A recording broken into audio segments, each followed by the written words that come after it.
Welcome to Flat Earth Debate, Uncut and After Show. I'm your host Nathan Oakley, and if you are new to this channel, or you've not done so already, then be sure to subscribe, hit the bell notification icon and join button if you'd like to become a Nathan Oakley 1980 channel member and keep up to date with the Flat Earth Debate. If you would like to support the channel, there is a super chat that runs alongside each of these shows while they premiere. There's also a PayPal, Patreon and crypto link in the info box below the video. Speaking of Patreon, I'm going to do a quick shout out to all of you who do support me on Patreon. So a massive shout out of thanks and appreciation to Will Brax, Melby Styles, Troy Shuka, Bo Snail, Joseph Pizarro, Samson, Maris, Mobile Max 777, Neo the One, Lost Cat FE, Rob W, Open Minded, Reese Pound, Dal West Watson, Mike, Muted, Dicker Skeptic, NA Literalist, Maria Neelands, Unbelievable Productions, Blue Ridge Ranger, Rob H, The Real Gabster, Windrider, Liam Nedrick Jr., Abraham Mohammed, Naibai, Adrian Quintana, Skeptic936, Life is Short, Fireball X, Texas Mike, Edwin Johnson, Kirsten Smith, and David Wayne Foster.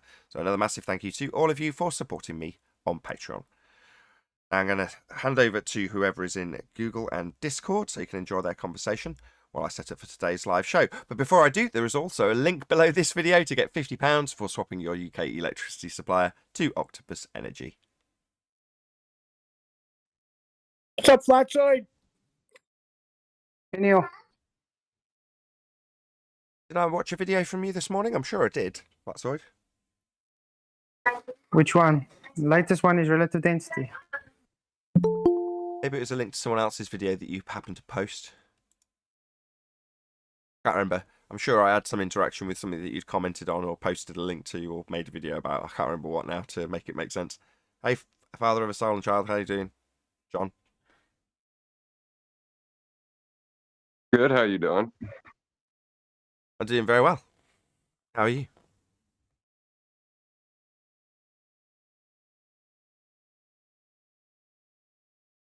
Chasing babies. Yeah, I know that feeling. Hey, Steve, in Discord. It's got that in common, huh? Good morning, Nathan. How you doing? Very well. Good. So, Nathan, as I listened to the re-up of 1375 and 76 shows, the answer to one of your questions is that I didn't hear. You asked me if I got my bill for the exhaust. Yeah, $1,900. Thank you. You can get a new exhaust for that. That's a lot. Yeah, it's a lot. They had to change everything, though. See, the guy, I'll keep this short. The guy I purchased the car from, I told you, I still owed him $1,000, but he had to fix the exhaust issue. His answer to that was sticking a tailpipe on it. Didn't do anything. So that's it. I'm done with him. I took it to Midas, paid that. So I used $1,000 that I owe him, but it still cost me $900 more. And I'm still not done because the check engine light went on again a half hour after I pulled out. So there's something else triggering it. But it sounds beautiful now, the car. Oh, that's Yeah, good. it's usually the sensor by the catalytic converter that gives that. It changed it. I don't know what it's reading. I'm going to bring it in today and see what they say it is. Because I got to get this thing freaking inspected. Otherwise, I'm going to eventually get pulled over and get a ticket. You got a Pathfinder, eh?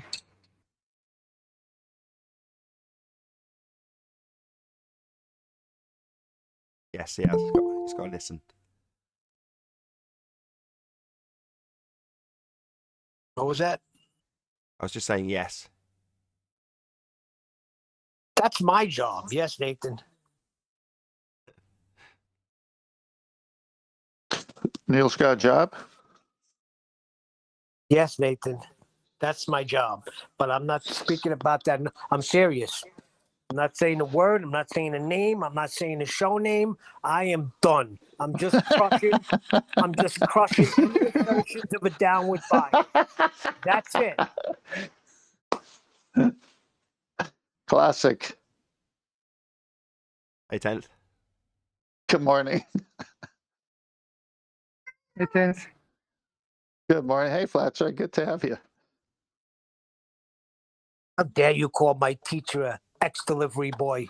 I thought you weren't saying anything.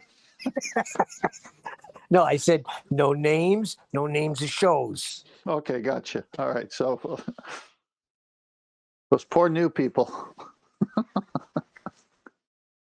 It's a clever tactic, though, isn't it? It sure is. What's a clever tactic? Well, if you can't, like, if someone gives an argument that makes your argument look ridiculous, and you realize that instead of addressing the rebuttal, attacking them, and then trying to get a response from them, it kind of brings them down to your level if they respond to it. If you say so, it's just an ad hominem attack. Right, but if they can drag you into that, then they can make you look. You mean know if what they I can? mean? You mean if you take the bait of the ad hom fallacy? Right.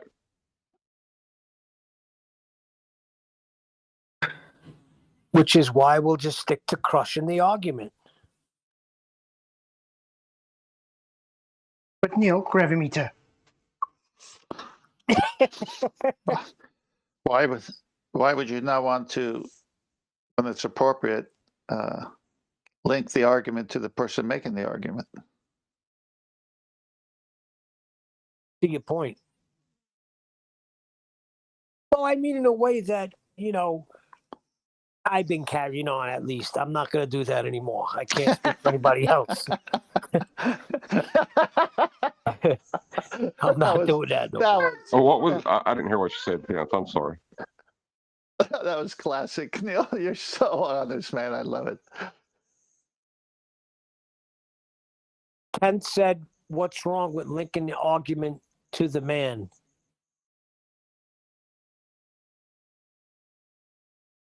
Was that unironically, or was it like an embedded joke? No, it's I said when it's appropriate, you eventually have to say, this is the person who's pushing this. So big deal. Now, whatever happens after that. We're all about destroying the argument, not a personal attack. At least that's the way it should be from every side, right? Right, but the man himself has no bearing on the argument. Like, you can give someone credit for an argument without attacking them personally. That was the distinction I was making. Well, we can't say Euclidean me without giving it to Neil. Come on now. Yeah, don't take my thing away. That's the only one I got.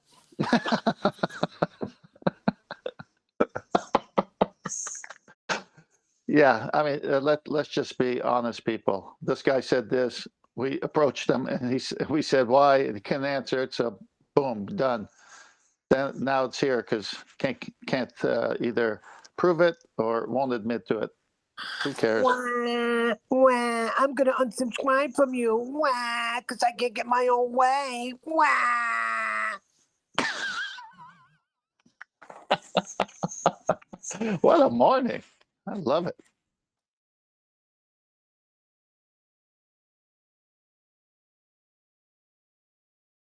So, No, what about I'm going to Bob? tell you before you go. You know what it is? I may get very defensive of the Nathan Oakley show.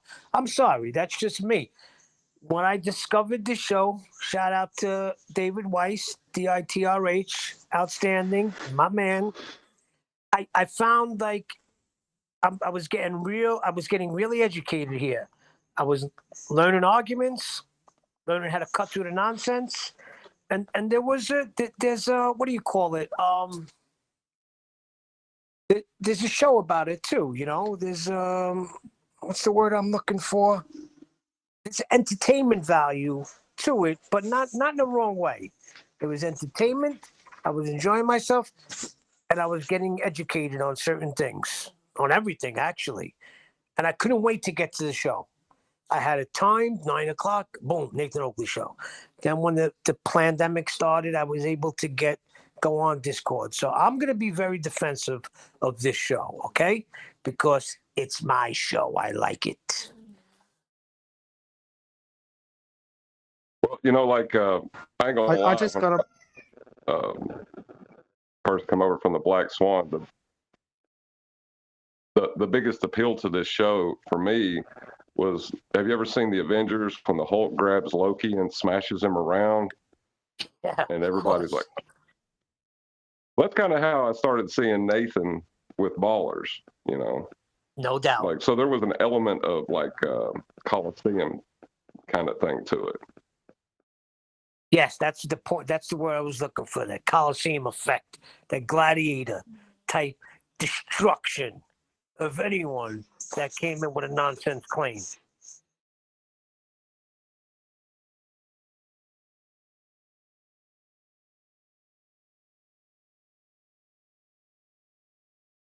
Anyway, I actually went out and did the equinox demonstration. And guess what I found? What'd you find? The sun doesn't come in parallel streaks. Can you believe that? Yes, I do. Wow. 10th man's just been screaming that from the rooftops.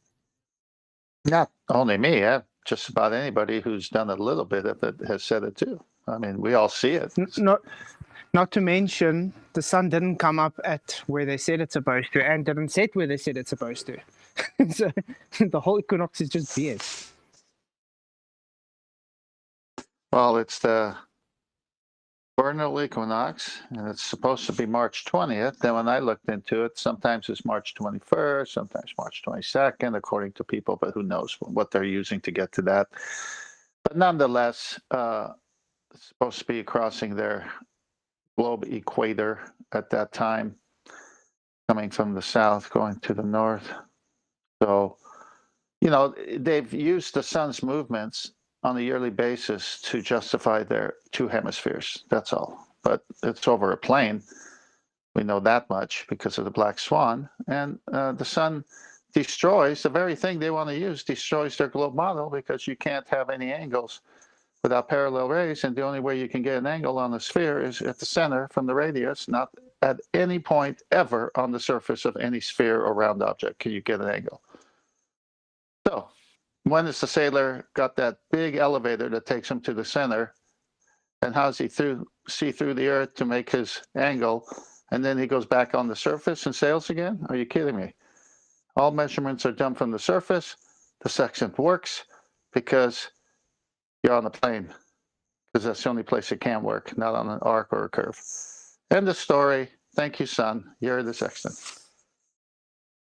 Exactly.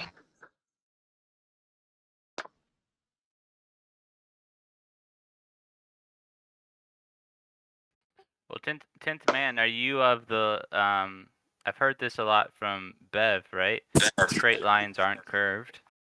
I think that's kind of a Is this Sin a great Cleanser? talking point. Where were you the Yeah, other of day, course. Sin Cleanser? Hang on, Neil. Hang on, wait. I'm here now, Neil. So, cleanser, are straight lines straight or are they curved? Straight lines have to be straight and they cannot be curved, or Okay, they so will you not answered. be straight. You answered your own question. Has Absolutely. anybody actually gone and looked at definitions for straight and horizontal and plane? He agrees, correct? Yeah, Yeah, Okay, a straight now line with is this not curved. dialectic- Yeah, that's I knew straight lines were straight before I met anybody on this topic. And as a little child, I knew straight lines were straight. me I used too. to draw straight lines. I use them all the time when I'm measuring. Tomorrow I'm going to be doing tile. I'm going to be dropping a straight chalk line, maybe 100 feet long. Okay, now Sin Cleanser. Sin Cleanser, let's deal with your downward bias, Sin Cleanser, because you seem to be in that camp. Wow, that was a yes, nice well, I don't. segue from the sun's rays. Yeah, Neil, you're really trying to switch it up a bit. Yeah. Well, What you is, came on the other day. your issue? Hold on. You said you were going to come on, and you didn't come on. So now you're on. I didn't say I was gonna come on. Now I'm on, but I didn't tell you I was gonna come on. Okay, so give us your proof of a downward bias. I wouldn't necessarily call it a downward bias, I would call it. I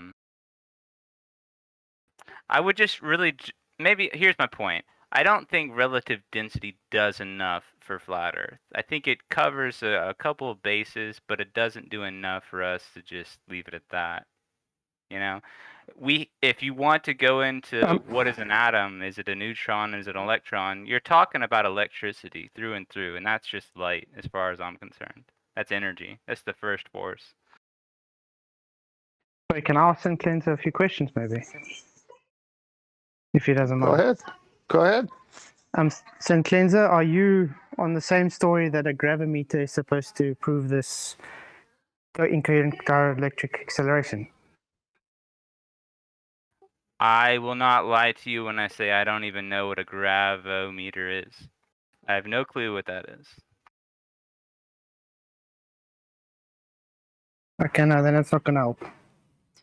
Because I thought maybe you were on the same side as, I'm not going to say Bob and them, but yeah. Because they're pushing a gravimeter, and if you're trying to prove it to a gravimeter, I can give you a whole bunch of reasons why it's not. But if you don't have any here's the thing. knowledge on it, that doesn't help, yeah. Well, I don't need any help. The only thing I really need to address is the fact that electricity is a thing, and when Newton came up with mass attracting mass, he didn't have the first inkling of an understanding of what electricity was. We know that energy is a force. Energy is a force with a vector, and electricity is pretty much just light. It's light with. It just all comes back to light. What is light? It's energy. It's electricity. It's all things, and it moves through all things. There's not a single thing that you could tell me that doesn't react to light, and that's the common denominator, I think. Okay, So- fine. Now, you said relative density wasn't enough. I don't understand what you're talking about. If something is as simple as that, it's not good enough for you. You need to find another answer.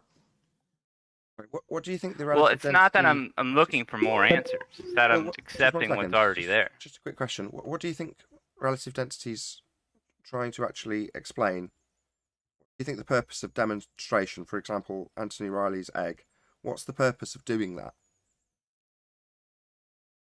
I think it describes a disequilibrium, and it does it pretty accurately. Okay. Do you know what the hypothesis is, for example? I don't know what the egg hypothesis is And that's in okay. his experiment. That's fine. Do you know what the observed phenomena is? The egg goes up. Does it? It also goes down. Well, that would be disequilibrium or equilibrium based on relative density, from what I So, understand. in But terms of there's the also bias, a then, thing that see, the thing is, when you talk about a juxtaposition between Newton and electricity, well, what's Newton utilizing? Well, his assertions come with a downward bias. He also described a bias in the electricity flow, which is also being asserted. So the downward bias is the only bit that it's disproving in terms of, well, what are you causing? Well, the phenomena is some things float up, some things go down. Right. Yeah. And when we think about relative density, it pretty much clarifies if I drop something and it's more dense than the medium, then it's going to have a vector. And that vector could be based on volumetric pressure. It could be based on a whole bunch of things. But my main point is that from what I understand, the higher up you go, the closer to the sun you go, the more of a resistance to that light you're going to get. And from what I understand, light is energy, and light is pretty much the first force. So if you go up higher into what they call the ionosphere, I think of it as an ionic medium. The higher you go up, the more resistance you're going to get. That is just enough to tip the balance of the disequilibrium and even give you a vector. So Where do you I think think it this? pretty much. Where do you think this rhetoric's come from? Given that you've got an ionos what now? Nice. Well, Ionos I'm what? sure you. Ionic medium. Not what you said. Well, no, they refer to it as the You're enosphere and referring the to it. You're thermosphere here. and the You're not they. magnetosphere and Why are the you deferring this to plasmasphere. someone else? They. Who's they? The Glober types. So you're a glober now? You're fighting a globe argument then? No, I refer to them as mediums. These are medium differentials. The higher you go, you're going to probably interact with a different medium. Just like if you're deep in the ocean, you get to a different medium called the air. You keep going higher up, you're going to get into the layers of what I would call the heaven. How do you know? Heaven's layers are How do made you up know? of gradients. How do you know that? How do you know what's up there? Well, I think that it logically makes sense that if you get closer to the What I asked. sun, the higher charge, Not what I asked. the more energy you're going to get. Did I ask what your logical inference is about the sky? How do you know what's up there?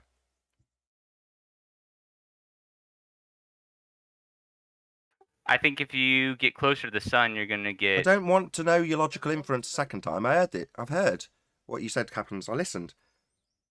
How do you know what's up there? So far, I've got a heliocentric description of an ionosphere and a logical inference that you're inferring to give us a description of something that is being utilised to infer a downward bias, but you seem to deny. Well, that is what it's being used for. Whether or not you deny it's irrelevant, that is absolutely what it's being used for. And you seem to know at a surface level because you juxtapose it with Newton also. So other than this being useful to assert a force pulling things to the centre of a sphere to get around the fact that you've got people hanging off the bottom of it in Australia, antipode from my location, this serves no purpose for us at all. We also don't have a requirement for a space. But you're using part of space rhetoric about a place you've never been to describe an effect that doesn't happen and then link it to something that does. Well, okay, electricity's real and incoherent dielectric acceleration is real. I've seen enough evidence of it. I'm more than convinced. Does it account for a downward bias we don't have that you deny for some reason when that's what it's being utilised for? No, it doesn't. But that's the point. And you're saying, well, I just want to know more about the world. Well, so that's fantastic. You know, tell us all about electricity. Tell us all about incoherent dielectric acceleration. Tell us all about magnetism. It's fascinating. However, when it's ascribed to a downward vector we don't have, that's where we get involved and show that the medium can change the direction. Well, that hasn't got a bias of any description, but there is one in this description that's being used with incoherent dielectric acceleration. Right. And listen, I'm resting assured in the camp that I understand relative density to the point where my logical inference of what I'm saying here isn't an empirical fact. What I'm saying is... Broke up. We lost you. Sync lenser. Rejoin, hopefully. But wouldn't you agree, if you don't understand the subject well enough, you shouldn't actually be saying it's you how can I say, you shouldn't actually be going against it if you don't understand the subject. Yeah, It I doesn't agree with help that. saying relative density isn't complete if you don't understand it. You can always add a disclaimer. As far as I know, that's a good disclaimer when you're talking about something that you don't fully know about, but you got to add that disclaimer.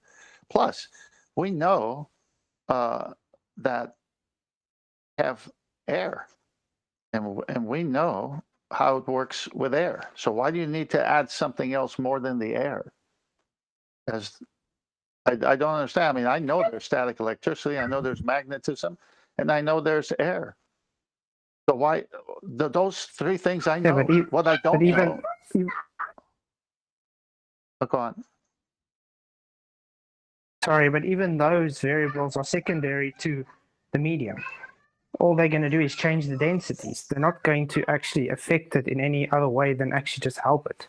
Temperature just changes density, the electromagnetic force changes, and it's very low. It's not even so great it can do anything. No, the way I was looking at it, Flatsoid, was like water is a medium and air is a medium, and water is a conduit for electricity, and air, obviously, there's static electricity. Those things I know, and I know about magnetism. Okay, but what I don't know is there such a thing as something else called an ether? And how do you make that up out of nothing? And why do you give it a vector when you can't even show it?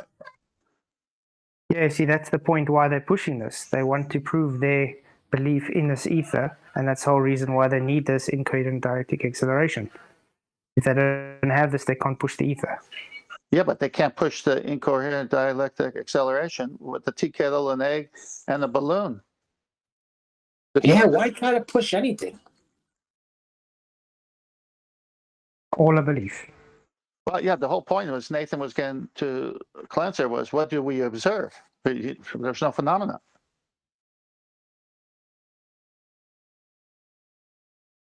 I'd like to ask a question, if I may. Go ahead. And this is like the Globers and people who invoke the downward bias. They always have that statement where they say relative density is lacking or doesn't explain everything. I'd like to know more. Like, what does it? Where is it lacking, and what does it not explain? In what situation is it not, or where it is lacking actually? I think he's talking to That's you. what I'd like Sinclair. to know. Hold on, Neil. I think he's talking to you, Sin Cleanser. Yeah, I mean, I did. Hold on. Hello. Sin Cleanser. I Yeah, I think mean- he's talking to you. He says his internet is bad. Come back. Just give him a second. Taking off server mute again. Yes. Go ahead, Sin Cleanser.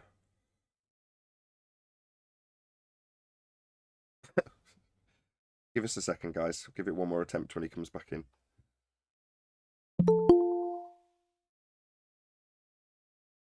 See, like what I've seen when they I make think I that can claim, they answer always that.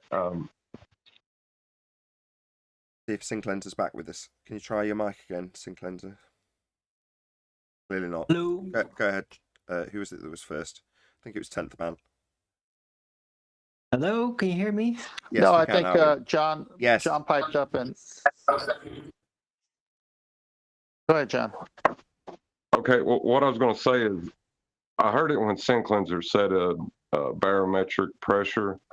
Like they're always trying to change how gas behaves within the argument. You know, put it into conceptual volumes and have it pressing down. I think that's where it applies. They don't understand how gas behaves. Yeah, indeed. At a fundamental level, that's exactly what's wrong here.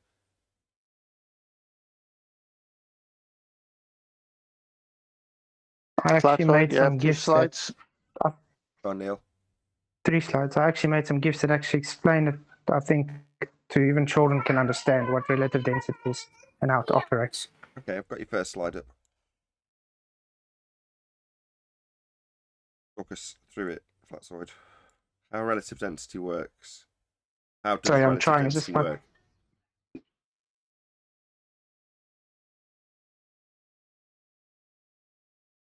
Yeah, so I'm not going to really talk because my children are very loud. Oh, It's okay. It's not too bad. Go that's ahead. not too bad. Just if you can just read them, that'd be sufficient. As you've asked me to put them up.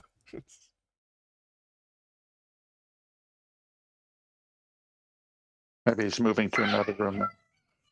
I'm on the first slide with the balloon with 3 arrows. Well, he got to. Hold on, 10th, please. Go ahead. Flatsoid. Okay, the less dense object, this will be the balloon that will rise relative to the medium as the object will be forced into the relative equilibrium with the structural support of the medium it's emerged in. So in other words, the medium it is in is giving the structural support, which is going to determine its direction. That's just got to do with the first slide. The second slide, the denser medium will be giving the less dense object structural support. Thus, the vector is determined. That's just what I said, actually. And then the last slide. The pressure is the force exerted on the surface wall. In this case, the denser air is creating a pressure against the helium balloon, forcing it to the relative equilibrium point. So if you understand, the structural support is just actually pressure against the object, and that is what gives the vector. So that pressure that's pushing the balloon up is what's causing it to go up, and that pressure is pushing it down is what's causing it to go down. That's why relative density gives your vector up or down. There's no bias downwards. I hope that makes sense. Yeah, maybe.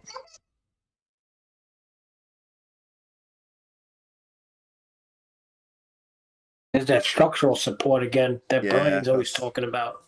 Why you haven't received immediate props there. Yeah, but the Pastor. reason I say it as the reason I call it structural support is because I've even spoken with Anthony on this. The people that can't visualize how it would give it support.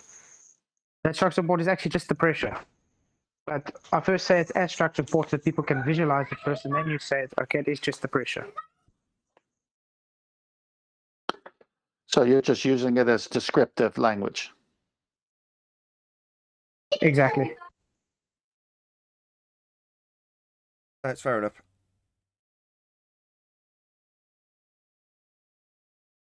Won't stick my name next to it. I think this is futile. I've said it when Brian brought it up last time. In terms of trying to ascribe a cause, in this case, structural support is a cause.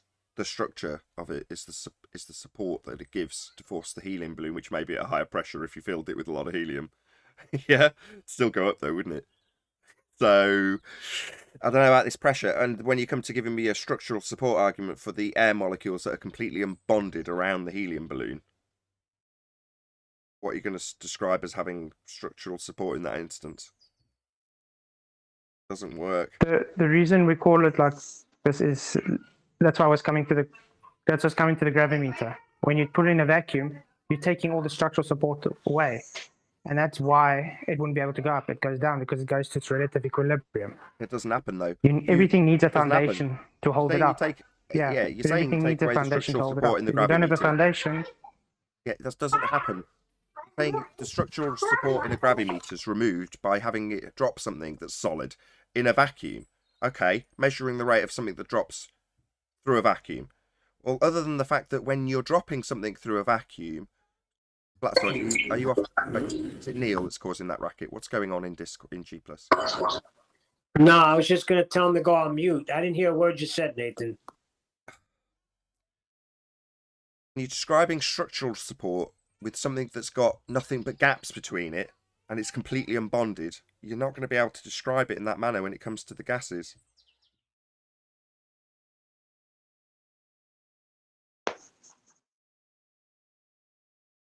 I'm just sticking to relative density disequilibrium. You know, Me and too. the lack of gases in a room, a vacuum supposedly. Yeah, that on average has a very low density. Yeah, that's right. So it's as simple as that. Yeah, but two things. When you release a gas into a vacuum, it just disperses in all directions and fills the availability of volume. That's what gas does. It does not sink to the bottom. Right. Now, Because it still that's what doesn't- gas does. Now, if it's No. prevented from doing that by containing it in an object like a balloon, then its combined density is going to be, well, higher than the vacuum, very thin gas that surrounds it.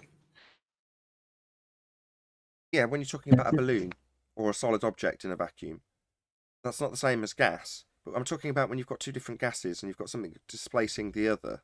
Now, that doesn't mean that the gas that's displacing is going down to force the other one up. That would imply that when you release the gas into a vacuum, it's going down. It's not. It's just filling all available spaces. That's all it's doing. So to describe structural support in that circumstance with less dense gases makes no sense. well, I wasn't talking about gases though. Gases move in all directions. That's a different story. That's the problem, though, with all of these descriptions. As soon as you get to gases that are unbonded, your structural descriptions, your weight descriptions, they all fall on their ass. Now, there's no difference if it's incoherent dielectric acceleration to provide a vector and a vector coming from the more dense stuff that's falling down. It's not. Well, what about the structural support it's giving to force it up? Well, it hasn't got any.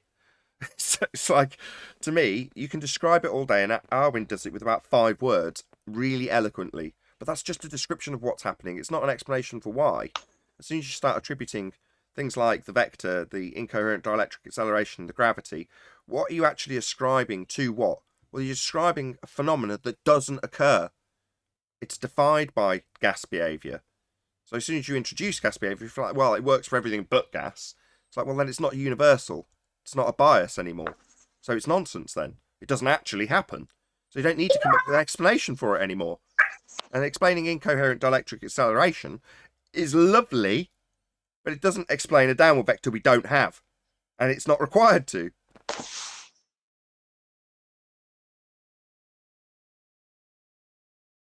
Well said. Here, here. I got blamed for your ruckus, Flatzoid.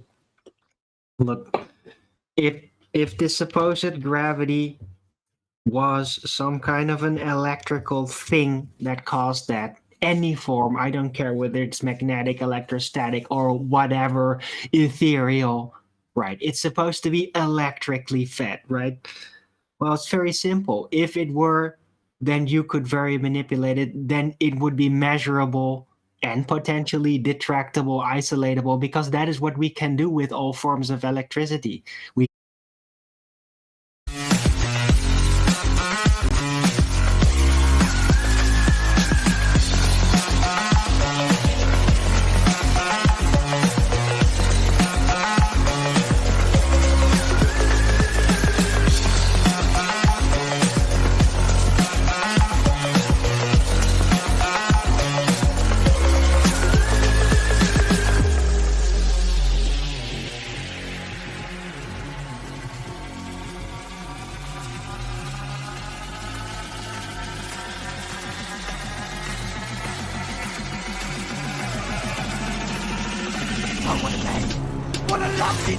Welcome to Flat Earth Debate Live.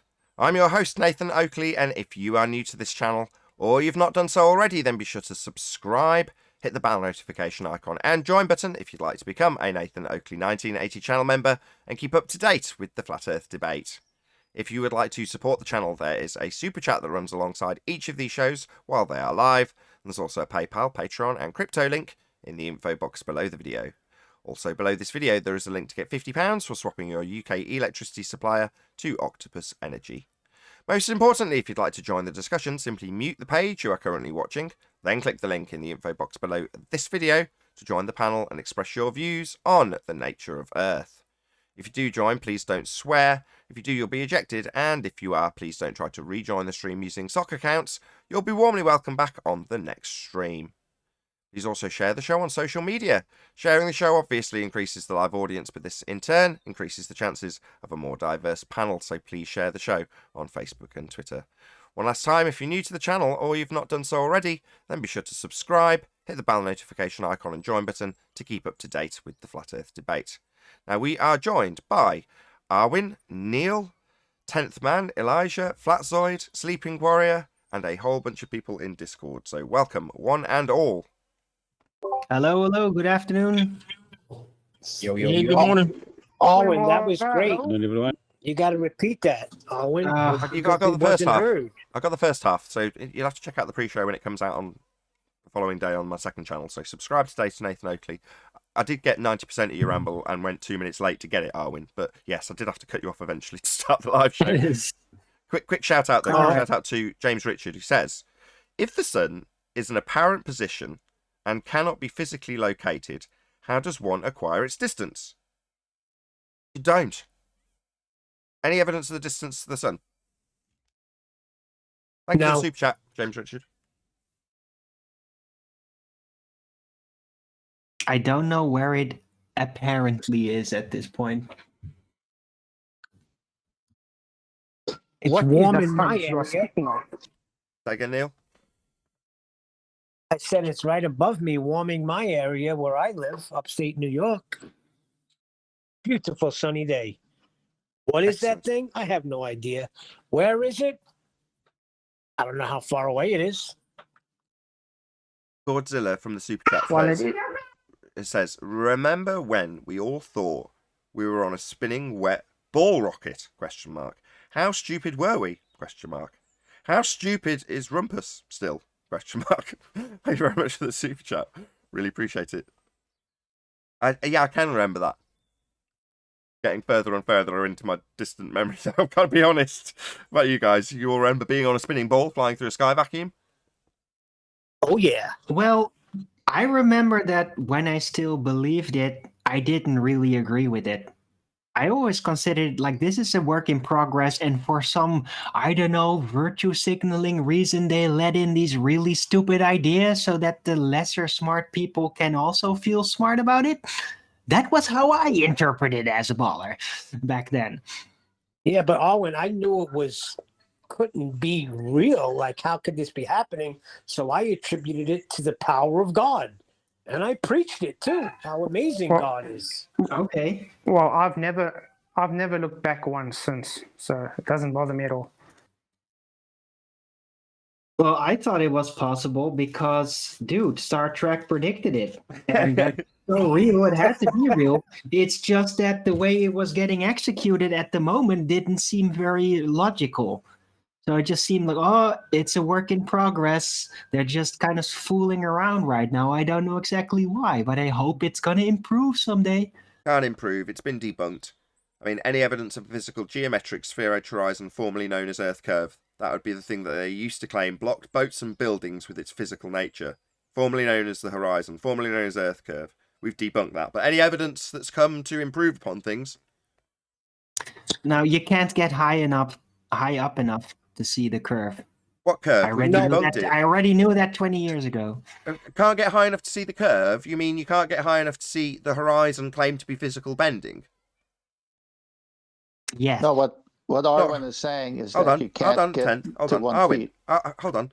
So, no, the horizon, regardless of your altitude, is not physical location. It's not Earth curve edge. We've debunked that. I have CGI that begs to differ. CGI, computer generated images. I couldn't care less. Meanwhile, the horizon's not physical location. It's not Earth curve edge. It's claimed to be a physical geometric tangent point that blocks boats and buildings with its physical nature, and we have debunked it as a physical location to the point where our opponents tell us how non-physical it is. Only if our eyeballs were as big as the moon could we properly see the geometric edge of the Earth. I don't think resolution's got anything to do with it. Go ahead, 10th man. Yeah, before my eyeball gets as big as the moon, let me give a contrast. So they've told us all along that the Earth curve is what's blocking the bottoms of boats and buildings until they got held to the fire. Now they got held to the fire. Neil deGrasse Tyson says, oh, you can't, that stuff is flat. You can go 120, 130,000 feet and still not see it. Or just at that point, you might be able to see a little bit of it. Okay, well, here's a problem. It's called the black swan. It's called 1 foot above the ground. And you're supposed to have a horizon that's physical. And first it's blocking things. So we do see it then, but now we can't see it because Neil says you can't see it. What happened to all the times you said we do see it? Because it was the obstruction of things bottom up. When we have a much better answer, things are obstructed bottom up. I mean, it's just so ludicrous. The whole thing caves in on itself. Don't you think it's funny that everything they've used to try and establish their so-called curve has everything been based on apparent and abstract? Yeah. Yeah, because the horizon is apparent. It's not physical. Therefore, there's no such thing as saying you can't get high enough. Because, yeah, the horizon is not Earth curve. We only have one horizon, and the horizon in the Earth curve model is physical and geometric, blocking boats and buildings. The horizon we experience in reality is not physical. Hold on. I wasn't talking about altitude. You were talking about the horizon, though. Don't you get it? No. We can't get high enough to see the geometric horizon. Very good. Arwen. Any evidence of axial rotation of the Earth-based variety? No drunken spinning jokes either, Arwen. That it only works with the geometric horizon. No evidence. No, but when people get high enough, things are spinning. I do hear that from them. Didn't I Would just you not say? first need a radius? No, axial rotation of the alcohol-based variety. There's a claim we spin, right? There's a claim Earth turns. I've had that experience. That's not fun. no. The 15-degree deviation we do not experience whatsoever. Only the stars and sun are moving above us. Any evidence of the R value, Earth radius? Black swan. Yeah, the black swan killed that too. There's no evidence. You first need a curve to be able to have a radius, to be able to have acceleration or anything. So definitely no radius. Yeah, they are intrinsically linked. The assertion that we have Earth curve is the assertion that the ground beneath our feet is curving away from us, and there's a drop value that you can measure, and the physical obstruction of the horizon has an Earth curve edge. That's where you'd start if you were going to acquire an R value, and precisely where Al-Biruni did start to derive an R value.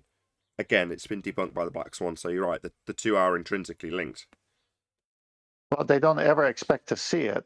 And since we know R value is only connected to a sphere or a circle, they pre-assume that. We live on a plane, so there's no R value for a plane. Any scientific evidence of gravity? Of what? Gravity. No, they need that for their presupposed Earth R values. That's how things are kept together, but it's not anything scientific or real. Sorry, which one are you talking about? Because now it's even changing again, gravity. Don't know if you heard about that. Changing again, what, for a third time?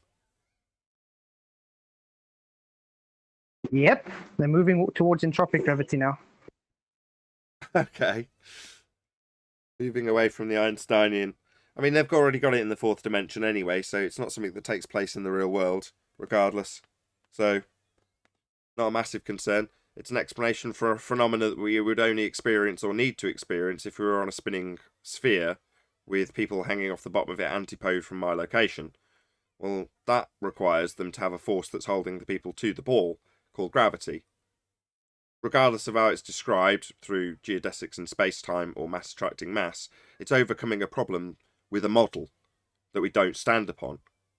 Now, if we don't have, as Flatsword pointed out earlier, Earth curvature, then we don't have people antipode from our location by assumption, and we don't need gravity. As flat earthers, we have no requirement for this nonsense.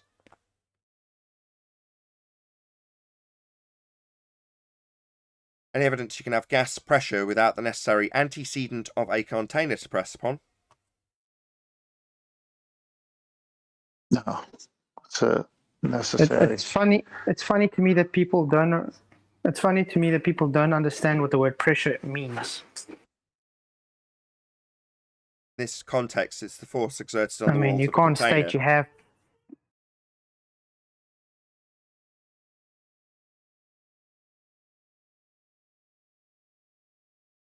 Seems like we have a time delay between Flatsword and you, Nathan. I'm stopping. Sorry, these damn satellites don't work in the bush.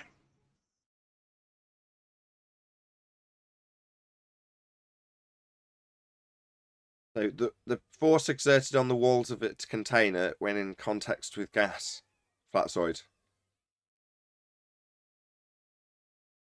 Yeah, that's what I'm saying. How can they say they have pressure if there's no container to have the pressure? Well, without the container, there can be no pressure. Hey, Flatsoid. Hey, Chocolate. Good morning, guys. Hey, snacks are in the front now. Hey, good morning. What's up, man? Yeah, I mean, whenever you go fill up a propane tank, or a scuba diver needs to fill up his tanks to go underwater, they get it. Just the ballers don't get it.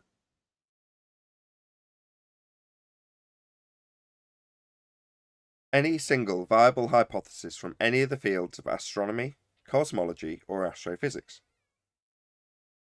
Not viable.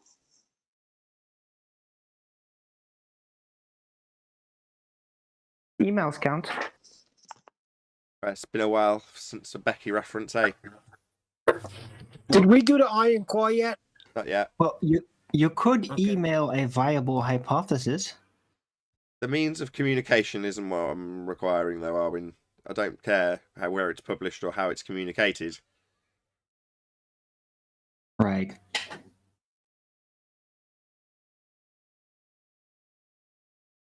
No, they get some kind of machine to shoot up some kind of sound wave or something, or bouncing something off of what they think it's bouncing off of from. Then they start making that fit their model and saying we found a black hole or a quasar or and this distant galaxy. And it's all based on mathematical stuff, never seen, touched, not empirical. No, they don't have real science, so sorry. Any evidence of a self-perpetuating molten iron core at the center of a presupposed spherical Earth? Well, I have something I can read. Go ahead, Neil. Okay.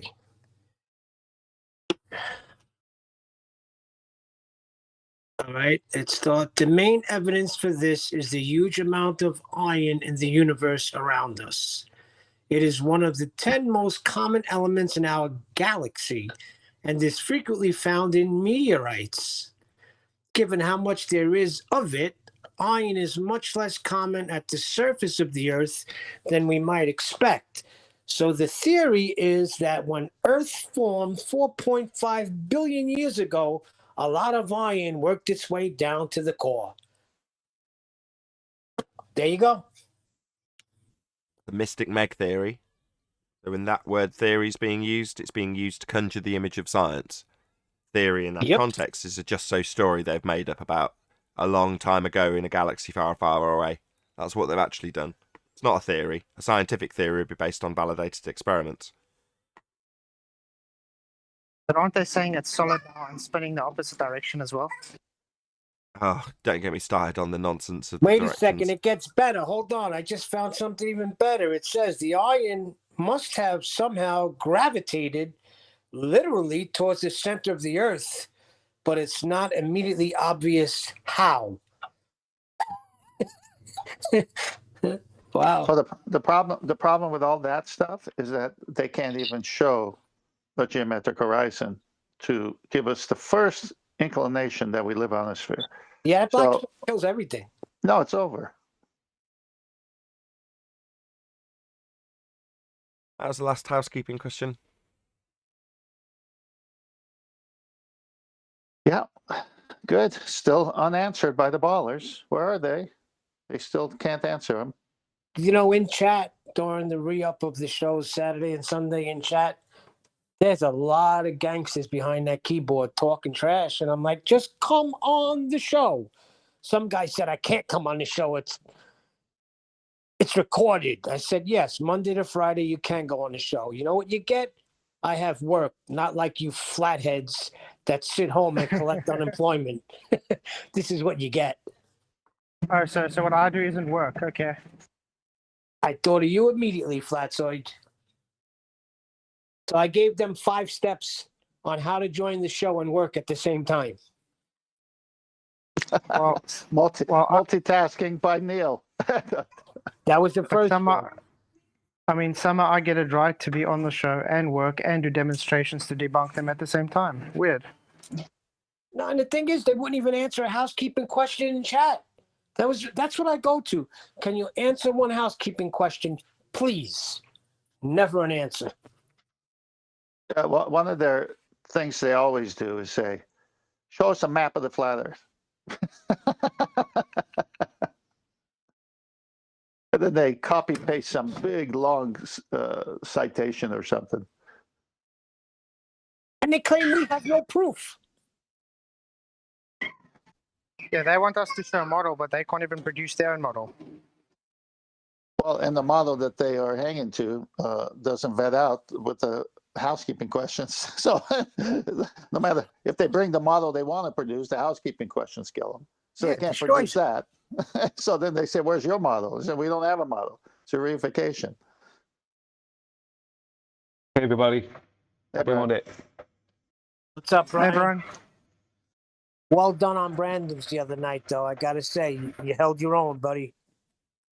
Yeah, my microphone was very low and it was after the fact, but you know, it doesn't matter. I still got some of the claims out of the way, but I don't even think it's even a whole lot necessary now, because like they're all not going on, with the exception of Page and maybe one or two others. The majority of them are totally not away from the door.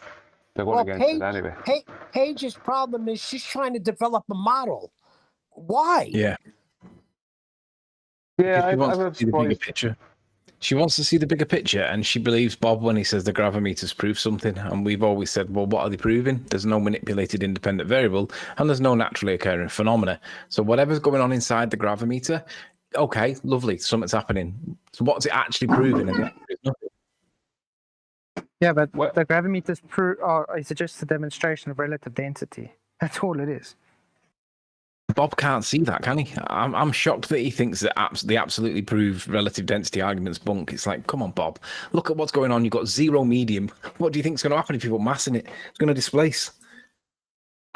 Well, actually, one of their main claims from their side is that they gave out about Maxwell. I think it was Maxwell who claimed that you couldn't, that you could have electric charge without matter. That it was separate from matter or whatever, and they say no, you can't have that without matter. But in a vacuum, outside of the steel ball and whatever the vacuum chamber is made of, the vacuum itself, the whole idea is there is no matter. So how does their effect that they are claiming, how does that translate into that when there isn't even matter there outside of the steel ball? What's causing this downward, but they're claiming is a downward bias that we don't have. But how can they're claiming this, and the gravimeter is the number one proof, but there isn't any matter in the vacuum. Do you know what I mean? That's the problem. Their whole theory is bleeding holes all over the place of contradiction. Well, let me put this to you then, just a bit of a mind test.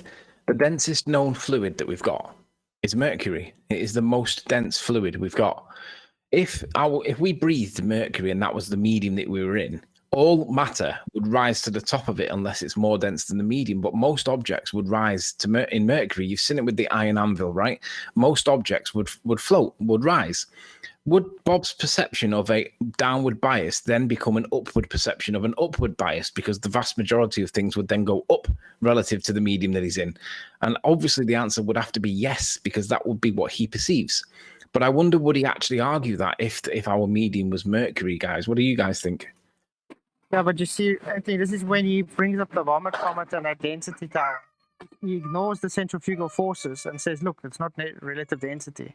So I don't know if it's just ignorance or dishonesty. Well, you all know my position on whether it's ignorance or dishonesty. Well, his main proof at present is gone back. Like I didn't hear him mention this at all up until late last week for months and months. His main proof now against relative density is a gravimeter, because he says there's no medium, but the vacuum is a medium. Solid rock is a medium, if you know what I mean. It's like anything that is part of a differential is a medium. So it's like that's his main proof. But with the gravimeter, I could have sworn he tossed that away like months ago. Yeah, I could have sworn I heard a hangout where they were like, "Yeah, the gravimeter doesn't really prove anything." Now we're right back to prove something. Well, supposedly, now it's his number one proof against relative density. But that's why I point out that it's lacking the matter that's needed for the static charge that they're claiming is causing something. So let's get it straight. He says it crushes it. It crushes relative. Yeah, that's what he says. Yeah, exactly. That's it. You're right, Neil. When you have something falling in the zero density. Yeah, but you see, he's coming. Yeah. And all of a sudden that debunks relative density. You're actually proving it. He does prove it. Yeah, he's using relative density to try and say it's bunk, and then still coming with a notion that the same that Glober's had, that you need a downward bias. Why? Why do you need a downward bias? For what? Wait, did you guys say that he said something disproves relative density? Yeah. Crushes it. Yeah. Okay, so I Yeah, bro, wonder he doesn't if think I wonder relative if the density is brothers a like. thing. So I That's wonder where if we're at. brothers like you know, the brother Witsit. I wonder if he agrees or disagrees with relative density being debunked, or are we getting it the wrong context? Like what's going on here? Who's rolling? That's No, what I it's all want. about the I don't dielectric know. acceleration. Those are his words, man. But at the same, He absolutely said relative density is not even a thing. yeah, And while that he's saying it and that does, it's up to us to debunk his whatever, his gravimeter or whatever the hell.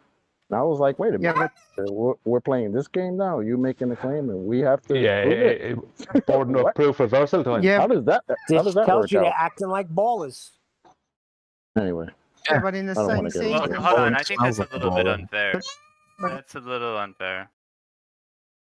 Why? Tell us more. When he was on Brandon's show, he said, "This is my theory, and I'm gonna see what I can do to prove what I can with my own understanding." He said that relative density, there's nothing really much wrong with it, except that it doesn't fill all the blanks, and there's still some leftover forces that we can account for, especially when we consider electricity and electromagnetism. I think that's a fair enough position to hold when you consider all the different No, you forces dealt that with are this in a available. pre-show. What So blanks is it that it doesn't fit? is it a One at a thing or is it time. not a thing? Because I could have sworn I heard him say that it's not even a thing. So now it's not. Well, It's a I didn't thing know, that but he was doesn't. on there Friday. Say that Left again. He said over it very forces, clearly. you say? What? You say those blanks. Which are they? Would you please Relative state them? density is not enough for them, Brian. Don't you understand it? It's I too don't see where easy. these blanks are, Neil. There's blanks that the relative density doesn't explain. No, I think the only blank is in Bob's understanding of it. I agree. Because I yeah, I mean, he Exactly. hasn't That yet was my put on any question blanks. Yeah, in the pre-show. I asked which blanks or where does it lack? Where's the lacking in the understanding of relative density? Oh yeah, can we get Because that people from always you, say that. Cleanser? Can you help us bridge the gap? Seeing is that you seem to be involved in this conversation and paying attention. What blanks does it need to fill?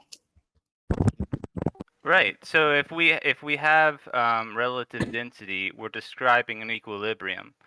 The problem is that there is a disequilibrium, presumably caused by some force or pseudo force. What's tipping the whole spectrum here? Excellent. Is it if I go up higher up, there's going to be Excellent. more of a Excellent. You've got a charge? question Is for that us. No charge going to problem. be electric? Cleanser, you're asking us to explain why something happens, right? What's happening exactly? Right. Tell us where this disequilibrium is experienced, please. Well, you can either call it pressure or you could call it resistance. Or what's happening? What's occurring? Resistance. What's occurring? Well, there's a resistance. If I throw something as high as up in the air as I can, You've like thrown a something. baseball, Sorry, stop. What's happening that's naturally occurring? Not when you throw something up. That's you throwing it up. That's definitely a man doing that. What do we observe naturally occurring? We can do this for 10 minutes before you figure out that there's no phenomena to study, or you can just try and throw things in the air and induce effects that you're going to create. Which one's it going to be? 10 minutes of trying to figure out why we're studying something that doesn't happen? Just tell me what we're studying in nature. What's happening naturally? friction and resistance. So we're trying to figure out the reason why friction occurs. Energy. No, I don't think so. See, when you describe something... Let me ask you this. Why are you asking me to stop talking when I'm trying to clarify your position? So let's just stay calm, Cleanser. You described throwing something up so it could come back down again. Yeah? Now you're into friction. No, that's definitely not why you had an example of throwing something up and it coming back down again. So there's a disequilibrium, according to you. Where do we observe it in nature? I don't want to say dropping things because I know you'll Well, say don't then. that I was the Just one that don't. dropped it. Just don't. What are we I observing? think it's fair enough to Sorry, say stop that a second. things go down. Stop. Is it just you dropping things then? Because you say I don't want to say dropping things, but that's basically 2 occasions you've tried to say dropping things. And the gravimeter is something dropping something now, isn't it? So the effect is a man raising something into a position and then dropping it. Is that it? Is that because that's not a natural phenomenon? That's not something I need to concern myself. It's not occurring in nature. It only occurs if you pick something up and drop it again. So we are going to spend 10 minutes for you to figure out there isn't a natural phenomena occurring here. Maybe tell me more times that things that you drop go down, because I can debunk that with a kettle. I just turn it on and watch the water change state into a gas, and then it doesn't drop. It doesn't go down. I can also drop a helium balloon and it doesn't do that. So no, that's definitely not a phenomenon we're experiencing in nature. It seems to be something that's being induced by men to describe a force to fill in a blank that doesn't exist. I mean, I'm saying it sounds like it is that, because we don't have a downward bias, but that's what you're trying to get to while simultaneously denying it, saying, I wouldn't say it's a downward bias, but if I drop something, so you are definitely inferring a disequilibrium by way of dropping things or throwing them in the air and having them return, when in reality, things don't just go down unless you're throwing them out of equilibrium, and also things go up. No, he said it's fair to say things are going down. I heard him just say that. Well, hold on. Okay, so be a little fair with me on this one, because if you throw something up, why are you doing that? Why? Stop. Cause the thing to go up. Stop. What are you telling me about if you throw things up? I don't care. My question is about what we're studying in nature. We're realists and only concerned with the natural world we experience, not what you throw in the air. Okay? Right. Let's just get that clear. It's the third attempt to induce this non-natural phenomena we're not experiencing. We're definitely not experiencing any natural phenomena of a downward bias. But you're trying to induce one now, aren't you? It's 3 attempts you've had so far. Please don't give us a 4th attempt to induce a downward vector that your first gambit was to deny you're claiming. So you do know you are claiming downward biases and trying to throw in things, literally in some instances, to claim it. Do you understand that you are actually claiming that now? Because the other guy, whatever his name was, Die Slow, did the same thing. Tried to deny he's claiming a downward vector, only to go on to drop things and throw things in the air and wonder about why they come back down and the disequilibrium involved when you induce this effect that doesn't exist in nature. All I'm saying is resistance is a property of electricity. You That's can fascinating. learn that. Who cares? No, it's a property. That's lovely. It's just That's lovely. And an exothermic reaction is usually involved in an explosion. Who gives? Who cares? So you're just throwing out word salad. What does that have to do with anything? If you believe in an atom, you're going to have an electron. Electron is electricity. I'm not debating you're atoms. Resistance in all things. Hello.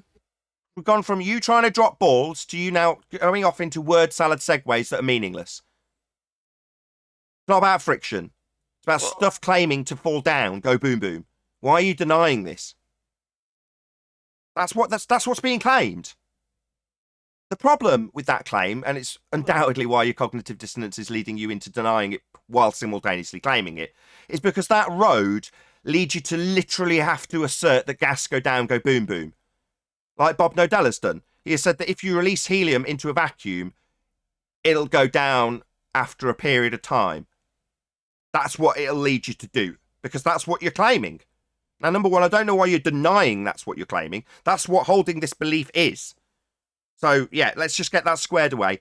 You definitely are claiming downward bias, even though you deny it. And there isn't one. What I'm saying is resistance is a component of electricity. It's just a reaction. Who cares? The thing that... Who cares? What is this? Some sort of electrician's forum? I don't get it. Do you think this is an electrician's forum? No, I'm just... Who cares then? I'm not interested in the electronics aspect of man-made devices or when men throw balls. All I'm interested in is natural phenomena. Natural.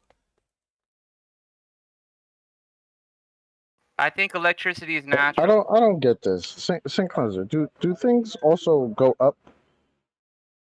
Absolutely, they do. Buoyancy.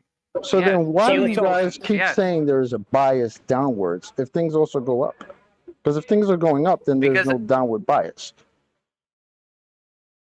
I didn't say bias. I haven't said that. No, I'm telling you what the claim involves. That's what I'm telling you. I know you're denying it, and that's cognitive dissonance. Yeah, you've just said buoyancy. Now, the effect described with that word would be to have gas go down, go boom, boom, to force the other gas up. You do realise that's what buoyancy means, right? It's invoking gravity, a downward bias. You did realise that when you use the word buoyancy, you invoked downward force, right? Or did you not realise that? I don't believe in gravity. Nate. You just said buoyancy. Do you know what buoyancy means and what it invokes or not? Because you're saying, I don't believe in something. You've just used the word that describes and invokes a downward vector. That would be buoyancy. So why are you using the word if you don't believe in it? Why are you utilising this fundy globe nonsense if you don't believe in it? My understanding of buoyancy does not imply gravity or mass attracting mass or It's defined. of Are you having me on? space-time. Sorry, so should we take your definition of buoyancy over the actual definition of buoyancy then? Your definition Yeah, we're because going to that's take. the whole point of the argument. No, words are specifically defined. Do you want to look up what buoyancy actually means? Because then it seems like you haven't got a clue what you're invoking when you use that word. You are invoking gas go down, go boom, boom when you use that word. Maybe deny again that you're invoking a downward vector here when you absolutely are. If things go down, it's They a don't. reaction. They don't. Some things go up. I can debunk that with steam. So why are you now begging the question that if things go down, when they don't, there's no bias, things also go up? Why are you begging the question? If things go down, so you are literally on the fundamentalist religious zealotry trail of begging the question now. If things go down, well, steam, let's use that as an example. If steam goes down, it doesn't. Steam goes up. Yeah, I agree. So why would you start with a begging the question fallacy that asserts that if things go down then? Because they don't, do they? So let's not start with a begging the question fallacy that I can debunk with steam. See where we're going? You've got to literally beg the question. I see. You've got to literally beg the question of if things go down. That's what you just said. Things go up and they go down. They do all sorts of things. The problem is we have to be absolutely honest about what we see in nature, right? So when we're asked, oh, why do things go down by Globers? You know why we're being asked that, right? But we tell them the same shit. Well, things don't just go down.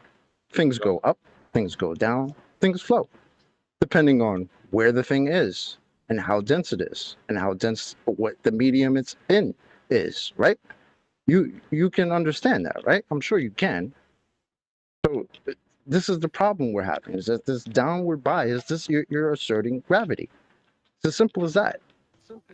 No, I didn't say, say I'm not gravity. being honest if I say, well, why do things go down? Yeah, If I don't also say, well, why do things go down? Why do things go up? And why do things float? The problem is, Chocolate, the moment you mention gravity, he starts getting triggered and saying he's not invoking it, even though he is. He just doesn't realise it. This has come from Ken Wheeler. And in his diagram, that I'm being told to compass, you know, even though it was labelled gravity and mass, in line with his heliocentric belief. Now, he might be reclaiming gravity as a different force, incoherent dielectric acceleration. Doesn't change the fact that it's asserted in the rhetoric to be a downward bias due to Earth's mass, or the bending of geodesics in space-time. Regardless, that's the vector he had pointed out on his little graph there, didn't he? Now, that's a big problem if you're a flat earther, because it's not required. No need for things to go to the centre of the mass that they claim is an Earth that's spherical. We don't need it. Now, when we point out that you're invoking it has a downward bias, you get all triggered. Now, I point out that buoyancy invokes this downward bias, and you say, I'm not saying I don't believe in it, but you are absolutely invoking it. For all you flat earthers who are on this little incoherent dielectric acceleration bandwagon, just appreciate what you're actually claiming. Don't come here and tell us you're not claiming downward bias. You are. Now, the fact that that leads you down a little path of cognitive dissonance where you feel the need to deny it, because you realise it's not needed, not required, and not experienced in nature, yeah? Induced by man-made devices where you take something to the top of a tube in a vacuum and drop it, or throw a ball in the air, or drop a ball, or drop a pen. Yeah, like the guys who've got gravity. It doesn't change the fact that that is still debunked by a kettle. There is no downward bias, but that's what this is being used for, whether or not the people who have a vague clue what they're being sold by numpties who don't understand gas behaviour are punting. Now, Sinclair, you just don't understand what you're being sold. Nathan, can I?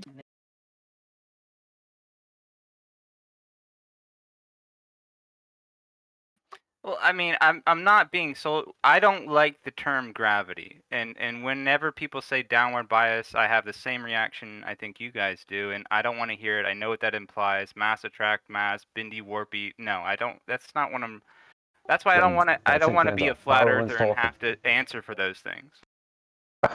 Okay, Send Arwen's talking, dude. thanks. I'd like to finish now my statement. No, right? Arwen, when I address Sin Cleanser a question and then you start talking through him, no, I'm just going to shut you up. This is important for you to know too. Go ahead, Nathan. Arwen. Me?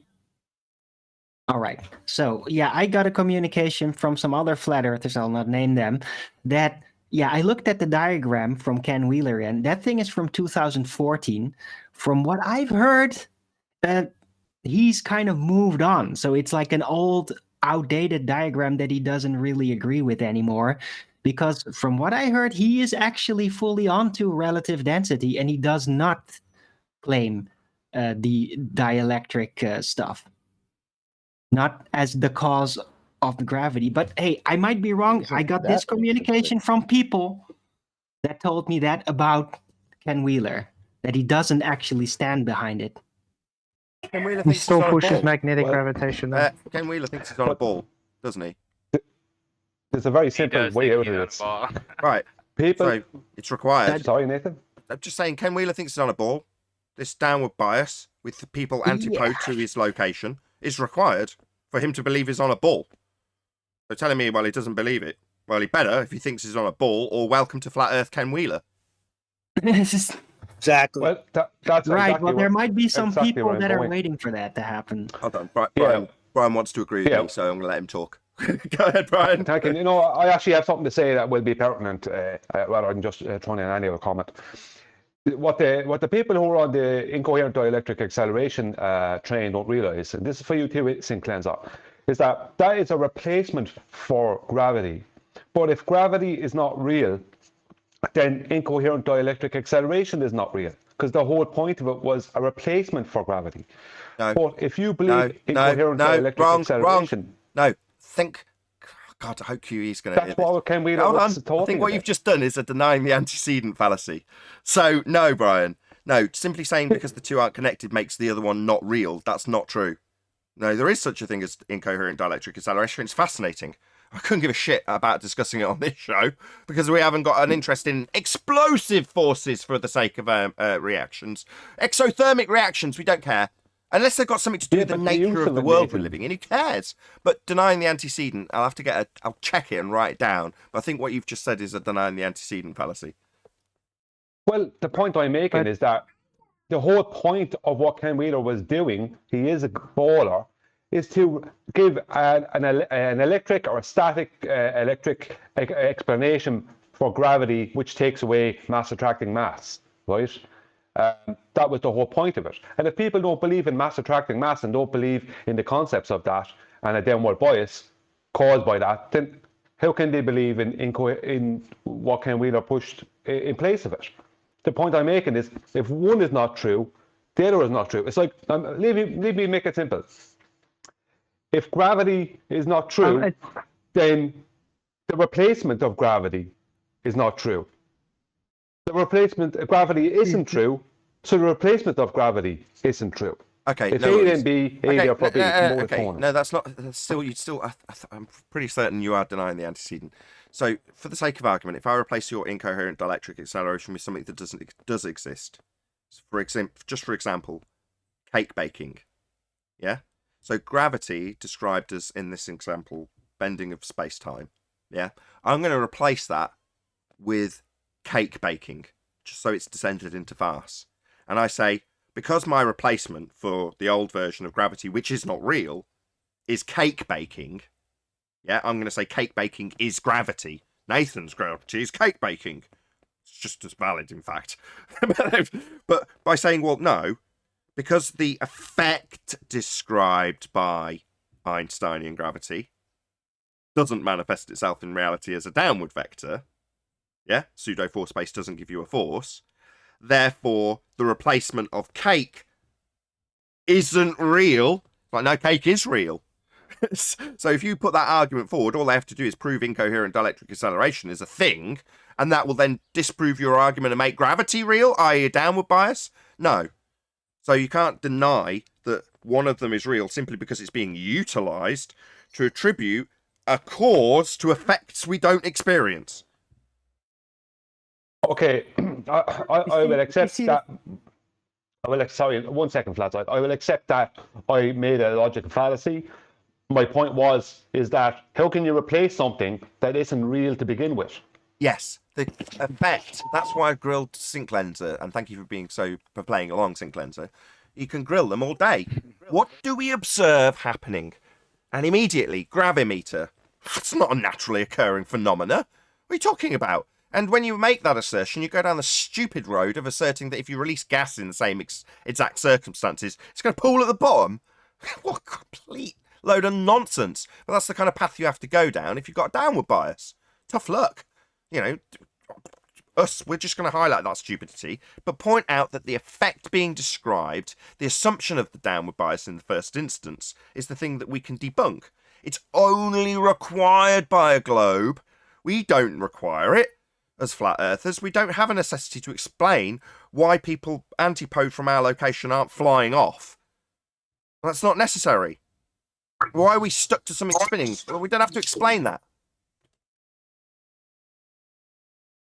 I think you're onto something, Nathan, because cakes rise. Oh, shut up, Neil. They don't go down. Right, I'm going to do some shout-outs before we get the terrible jokes on a very serious point that's causing a lot of contention. And it is a serious point, you know, and it's a worthy discussion now that we're past the ad homs, you know, Anthony Riley's comments aside. Sorry, Anthony. Anyway, another shout out to James Richard. It says, the further you push the basketball underwater, the faster it rises when it reaches the surface of the water. It quits going up because it's more dense than the air and less dense than the water, leaving at rest between the two. Okay, I think there might be a couple of typos in there, but yes, I appreciate your sentiment. You're just describing a disequilibrium and a return to equilibrium with a basketball and some water. Yes, indeed, James Richard. Thank you very much indeed for the super chat. Also, shout out to Thomas Larson for joining as a hyena. Oh, Nathan, can I fill a comment about the basketball, please? Because hold off, Neil. So first, apologies to Neil. I'm sure your joke was funny. I'm just not in the mood. Yeah, but Neil I've been trying to talk for the last 20 minutes. Go ahead, go ahead, brother. I'm about to go. So. Okay, go ahead, Arwen. It's fine. All right. Yeah, the basketball finds not so much an equilibrium with either the water or the air. No, it's going to find an equilibrium with the average density of both. And that's where it's going to find its rest. Yeah, so the average of the air combined with the average of the water, and within the fine-tuned average combination, there is it going to find an equilibrium. Indeed. Go ahead, Flatsoid. That was it. No, I was just trying to point out the whole reason why they are pushing this incoherent dielectric acceleration is because they're trying to prove the ether. And because they can't prove the ether, they need something to conglomerate it with. I see. Yes, I agree with that. What's ether? Gotta push that ether. What is ether? I ask the Damn same it, I was just gonna say, what's ether again? I ask it daily. But one more thing rises. Yeast. My wife was doing something and she put yeast in and it rose. Okay. So, well, we've got options things clearly go to up. replace the what would be now fourth generation gravity. Could be yeast. It could be cake. It's the yeast dense force out there, but yeast dense. That's terrible. Go on, Sinclair. Well, I don't know. With the cake thing, you get to eat it too, so it's an argument, and you don't go hungry. I kind of like what Neil's saying here. Indeed.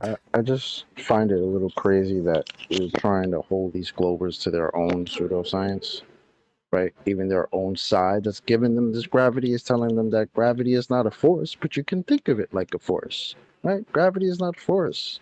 Veritasium, gravity is not a force, right? All these guys on their own side, and now it's like we got people say, "Hey, that force that's not a force is actually a force."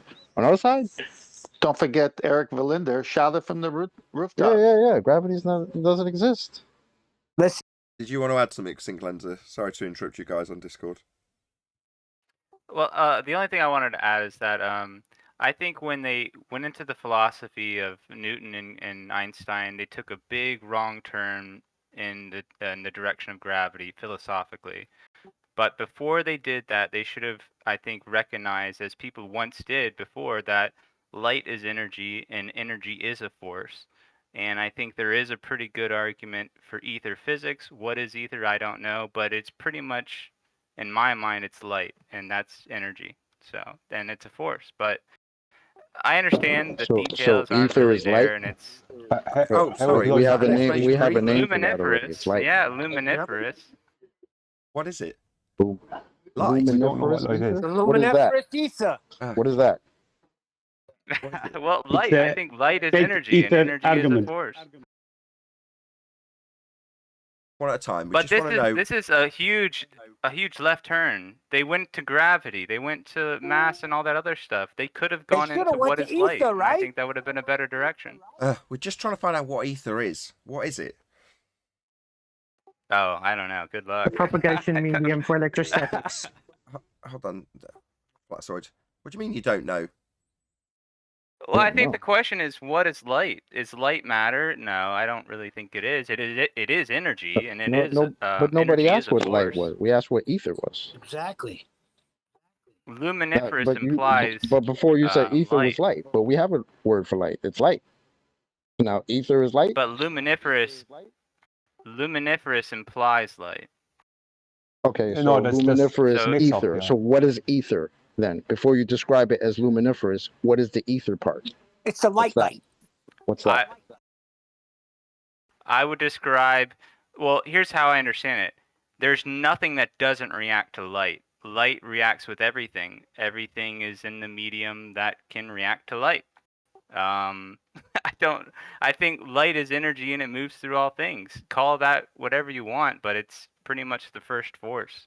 In my How about mind. I It's the call that first light? energy That's source. energy that's moving through all things. But what's ether? There's a mix-up here because I the don't claim know. of I'm not going to ether, define there's two it. 'Cause different I'm not ethers. that bold, but There's two different ethers that were claimed throughout history. One of them was an electrical type of ether, and it was called an ether, but it wasn't. I don't know if Tesla claimed it to be an ether, but Tesla was speaking about this constant charge that could be, or constant electricity that was being created that could be harnessed, right? The other one was a medium. The other one is ether as a medium for light to propagate through. So rather than light being ether, it's ether is necessary for light to propagate. Have we The problem asked- is there's all different claims of what ether is. Nobody can actually nail it down because nobody can show it or prove it. So there's just a lot of ideas about this thing that has no evidence to support it. The electric ether, yeah, there's electricity that can be harnessed, but that has nothing to do with the other ether.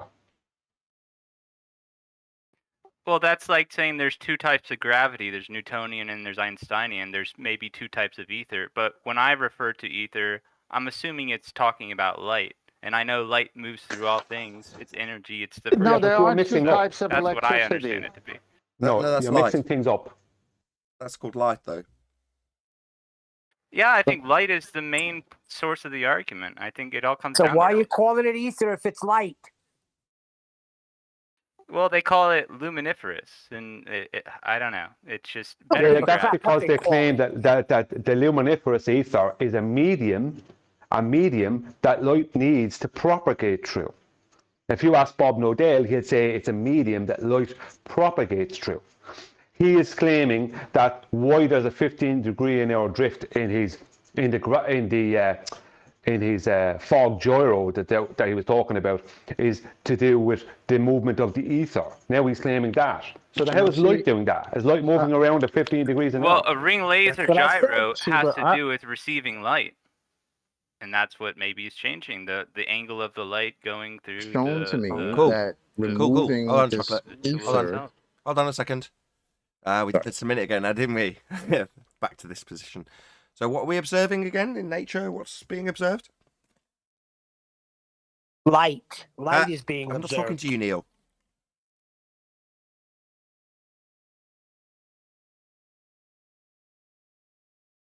Or what are we concerning ourselves with? In the same way there is no downward bias, there's nothing you'll take me to in nature to imply there is. What are we trying to figure out? Causes again? We're ascribing causes to ring laser gyros, it sounds like. So I'm just wondering what's occurring in nature that we're concerning ourselves with. There is something occurring in nature that we're concerning ourselves with here. We're not just inventing things, are we? Based on stuff we've done with little machines we've made? Surely not. We're obviously observing something occurring in nature for us to move forward with, right?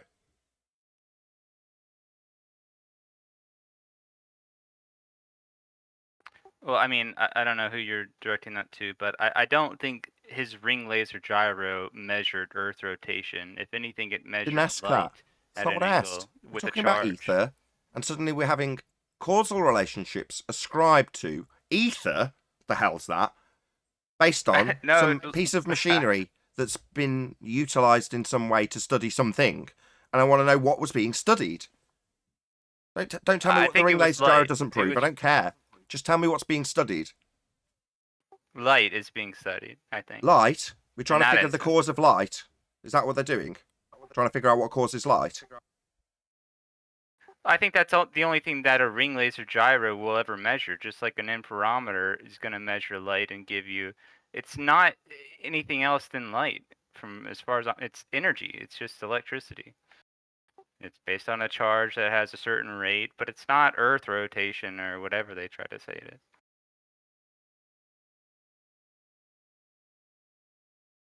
Yeah, but my point to you was Bob is taking this thing that they're calling Earth rotation, and he's claiming it's not Earth rotation, it's the movement of the ether. And you're saying the ether is light. And other people, it's like you can't get your story straight because you keep on trying to make claims for something we don't have any actual natural phenomenon to observe. We don't observe ether. We I think observe we're getting light. somewhere. Thank you, That's Brian. it. Thank you. So it sounds like what we're actually looking at is the lights in the sky. Is that not what we're looking at? Right. Well, from what I understand, even if Bob took his gyro and stuck it in a box where it can't see the stars, it doesn't really matter. We still live in a magnetic field that has invisible light. Yes. It's not a light that we can visibly see through the spectrum of our eye necessarily, but it is a resonant force, and that's what I would think that we live in. Yeah, light has energy. Call it Okay, yeah, I get luminiverse, it. either call it whatever. That's nice. Okay, Well, I get it. Light has energy, but we're still yet to have described what the phenomena is. Is the phenomena the lights moving in the sky? Not in that instance. He didn't control for all the variables. There's still Right. invisible light. So what is being studied? My God. He didn't have a controlled. It wasn't a controlled experiment. He didn't isolate all the variables. He didn't Variables do any for of that. He just what? said, "Oh, there's What's 15." being studied? I said I think it's light. I don't know what else. You think I think it's just light. You think that this gyro is trying to figure out the cause of light? No, I think it's detecting light at a certain rate, and that's why it's charged. It's not a mechanical gyro. It's a ring laser Don't power care. gyro. I It's just detecting light at want a to know certain what's being rate. studied in nature. That's all I want to know.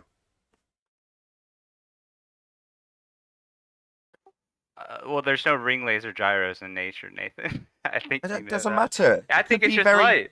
It could be part of the experimental apparatus to ascertain the cause of an effect. And an effect, something happening in nature. I don't know how many times I've said it. What's happening? It seems like nothing is happening. Because you're not telling me what's happening. Because he doesn't have wasn't a a scientific hypothesis, because he experiment. doesn't have a naturally observed phenomenon. That's why. I would like to know if the ring laser gyroscope was diamagnetic. Why? Propulsion. Why? It's a Who computer. cares? To find out why it was doing what it was doing.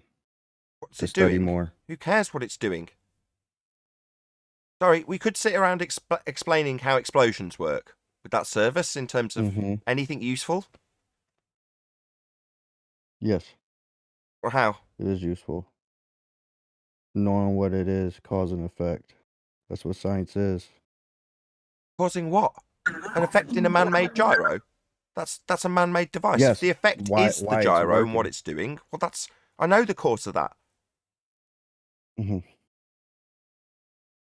Yeah, ring laser gyros are not natural. It's not a natural phenomenon. So Really? we're going a little bit over our heads. Now that's nice. What is the phenomena then? If the gyro isn't the phenomena, what is the phenomenon that's being studied? It's about the 7th time I've asked. A field perturbation of light. What? I think it's a field perturbation of light. Now that You're grasping at straws. What does that no, mean? it's not grasping. There's not only visible light. There's invisible light. He didn't. We heard. control That's it. the He second time didn't you've said even it. bother. We know. Yeah, we heard. fabricated. We're not deaf. Thank you. But what does that mean? You're studying the what of light? It means that we live in a magnetic field if we're on Earth, and there's invisible light that may have affected his ring laser gyro. No, it'd be more like a magnetism field because it's diamagnetism is repulsive. It's so like glass will rotate. Like paramagnetism, it's parallel. So I'd like to know more about what's inside the system before all these globers want to bring it out and say Yeah, this. but and you'd have that. to prove A we're little inside more. a magnetic field first before you could ever even start attributing anything to it. Just Oh, because there's we have definitely a magnetic magnetism field, doesn't and mean you we're can put within a constant magnetic dipole magnetic field. There's definitely a magnetic field. How is I mean, I light keep a affected by battery magnets? system. Have you shown that light can even be affected by magnets? What's light? You have to prove show what light is first. You can't show these things. Hey, QE.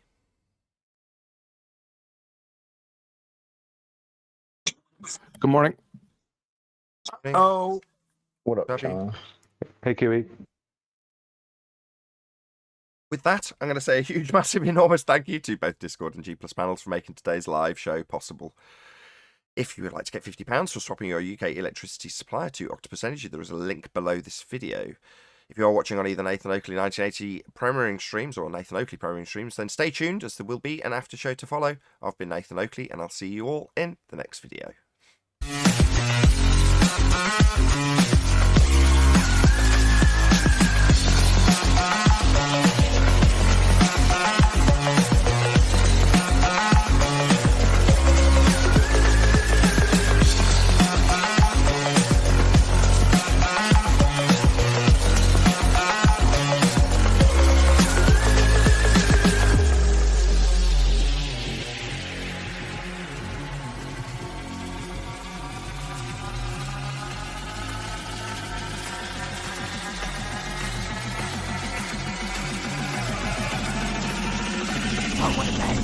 What a lovely day! He's changed at different altitudes. So he's got to push it that propagate different magnitudes with altitude, and that's why he's pushing this rubbish side again to push his ether. I know.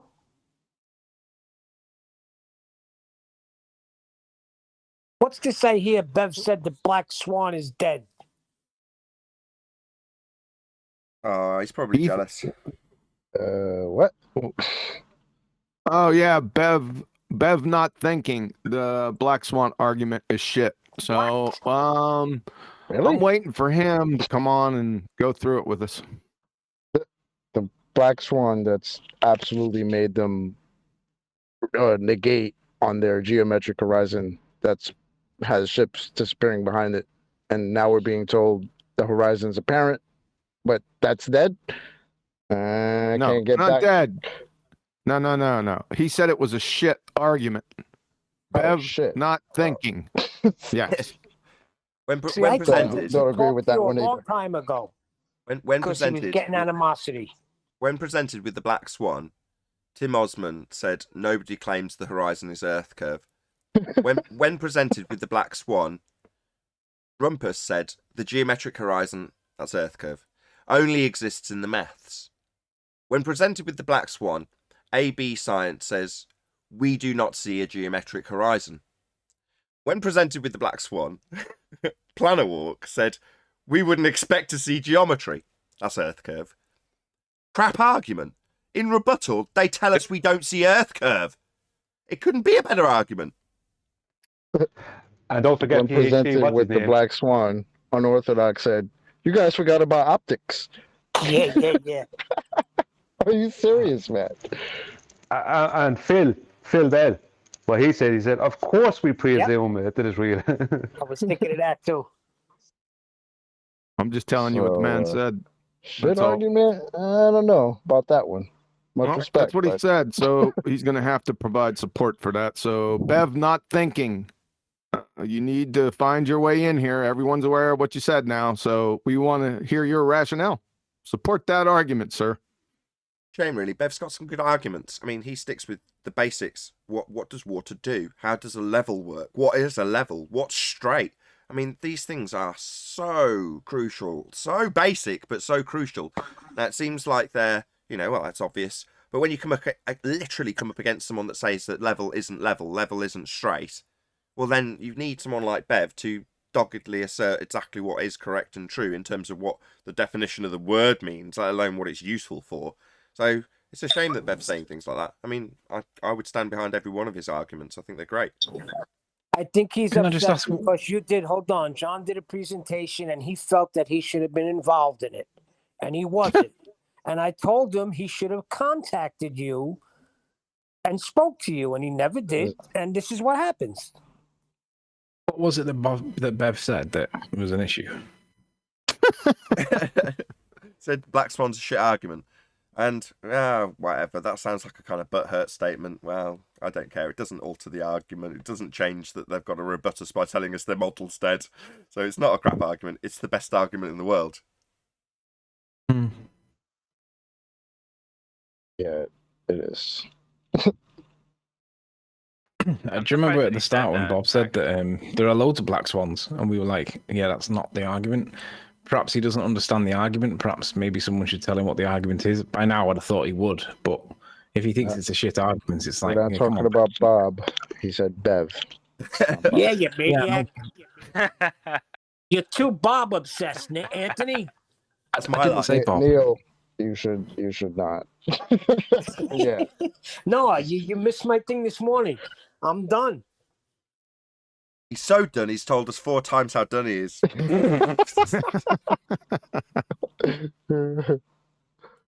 When does Kruger come in? Anthony, you did say Bob. Sorry. Yeah, he did. No, I said Bob only by way of referencing that when he first spotted it, he thought that the argument was that there are other black swans. There are many better black swan arguments than that, and that wasn't the point we were making.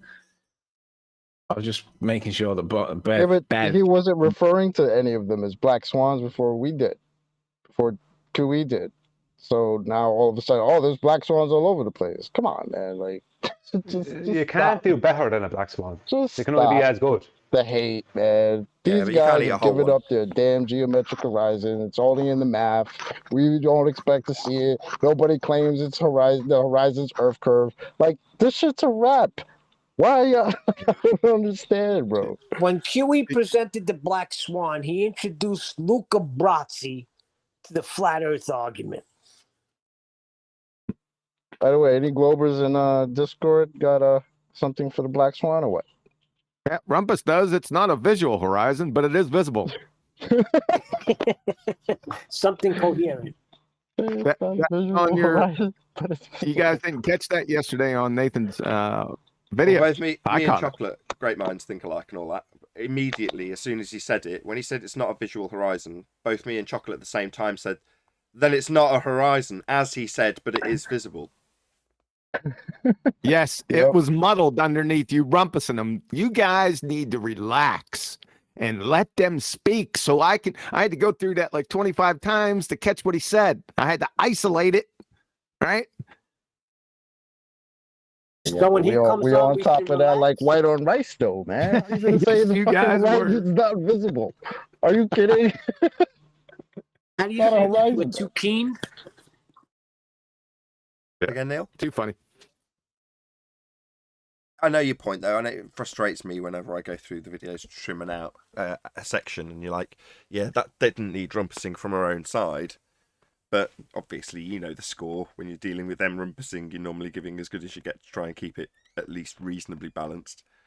But in Yeah, that I'm a little instance- bit of a hypocrite there because I do it too. So Yeah, when I see people in the comment section being critical of it, I'll always use them as my citation in this regards. But do you remember Rebel? Yeah.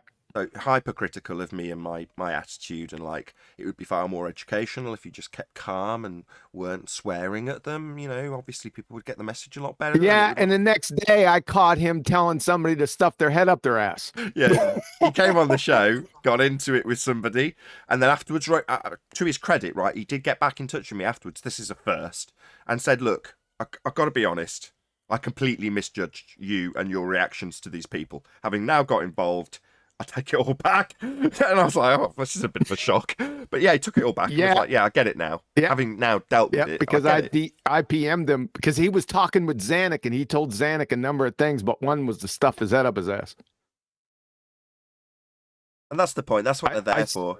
I mean, he's right in the first instance, and that's what makes me grind my teeth and why it's stuck in my mind, because every word he said was correct. In his first, I'm not saying that he was wrong when he said you should be more calm, you should try and be, more educational rather than getting angry and swearing with them. You're like, yeah, you're right, bastard. Now you try doing it. And I'm not gloating either when he came on and got frustrated also. It's like, no, that's not something to gloat about. It's just that's presumably why people like Zanuck and Rumpus are on the scene. Because if they can make you do that, you look bad. Well, isn't that just the point? And that's the point he made in the first instance, which I agree with. Yeah, it was the next day too, and it was a lot of F-bombs and stuff in his head up his ass. I got it written up somewhere, but that was a while ago. I don't know where it is, but it was pretty funny. So I messaged him because I wanted to make him my political advisor. I said, you're not in the running for the job anymore, brother. Thanks. Well, I went into Gems for like 2 minutes, and Zanuck was the whole time saying, "Oh, how he destroys Nathan daily." So I just asked him one question: how much reference frames do you have? He said infinite. Then the whole group just started laughing at him. Infinite reference frames. We got another one that just frames are ruined. We got another one that just came back. Plasmoid Boy is back. Who? Yeah. Grim V, Plasmoid Boy. I seen you running the circuit now. I think he takes 8 months off after he gets his ass in a sling. And he takes 8 months off and then comes roaring back. You crayon munching idiot. Come on back in here. Hey, porn bomb me. I wouldn't let him back in. Not only is he stupid enough to porn bomb me, he's stupid enough to admit it. Really? Yeah. Wow. That shows you the level, though. They got We talk about the same person? Grim V. Yes, we are talking about the same person. All right. Fair enough. I'd just like to state that Rumpus is claiming that that due to the Boy's calculation of the 9.892 being part of Einstein's calculation, equation for space-time, that means that mass can attract mass. He actually wrote to me here, the Einstein field equations can be solved numerically for more than one mass, which is fine as the answers can be very accurate. This is an established fact. He said they couldn't be solved numerically. Well, he's saying they can. I can show this now in a minute. I can show it on the screen in a minute. Well, we already have him taped on record as saying it can't be solved numerically. I have a numpty clip with him. Yeah, I remember that. And what's funny is I had to just above that I had to correct him, as he was calling something Newton's constant when it wasn't. It was not Newton's. It was Boy's constant. And then underneath what I just told you, he said, and I know that Newton and Cavendish didn't name G. Boy's did. I have told you this about 10 times. Yet you think saying it again is a useful contribution. But he said Cavendish. He said Cavendish came up with Big G for years. He called it. I'll show you in a minute. Hang on, give me a minute. I'll get my computer on. I'll show you exactly what he said. He said, listen, we don't need to go through Rumpus. He's a double-speaking moron. We don't need to go through this. Why are you even arguing with him? I just, oh no, because he came into Brandon's after show there the other night and started claiming gravity was a force and outright claimed it. Outright. So, What is gravity? I don't know what to tell you, man. I know. Observation hijacking.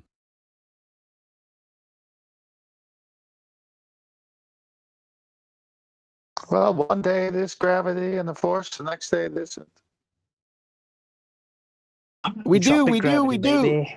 No, we don't. That was the geometric horizon. Yeah, that was geometric horizon. As it's on screen now. Correct.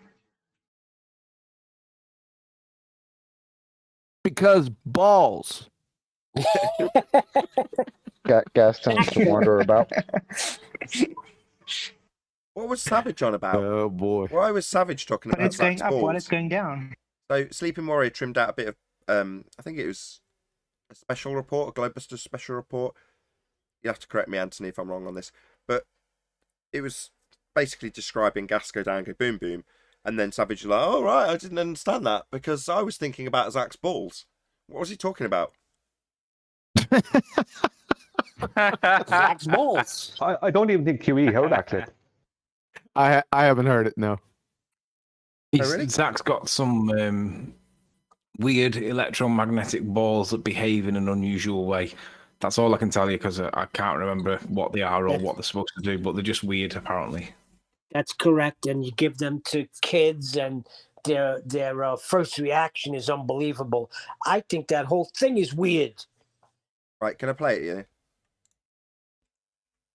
Okay, but this device right here crushes the relative density disequilibrium argument. Absolutely crushes it, because there is nothing that you can claim here where anything is going from a less dense to more dense medium. It's in a vacuum. It's all the same medium, and yet there is still a downward acceleration, and that downward acceleration does change from place to place, and even sometimes in the same place, right?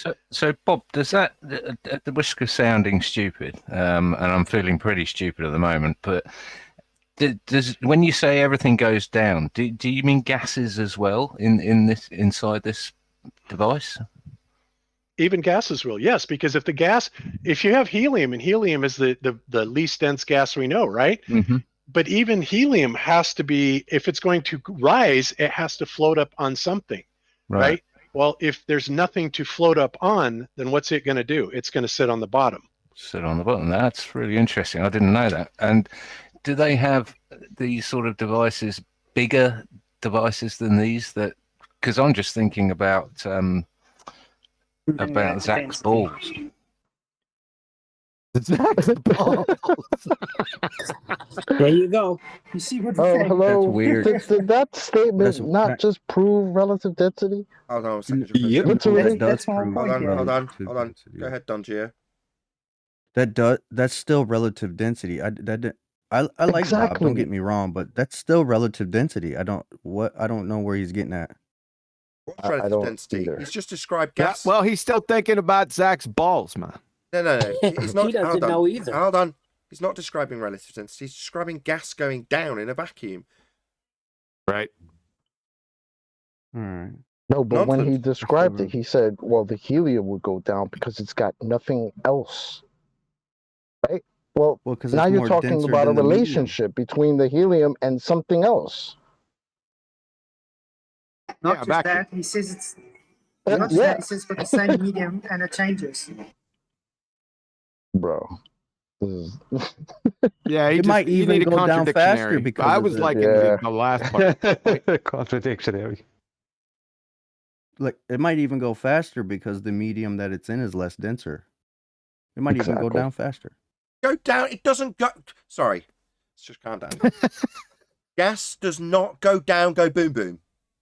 Let's just repeat that, just in case you think it might go down faster. Gas does not I go think down, he go meant in order boom direct- boom like bouncy balls poured into a fish tank. Likewise, a gravimeter dropping a solid. No, That's not gas. I'm not talking about the gases. I'm talking about the balloon with helium in it. They tried that experiment.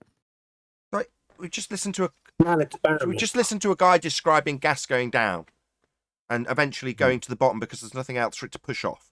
When in reality, that does not happen. Gas expands in all directions to fill the availability of volume it has.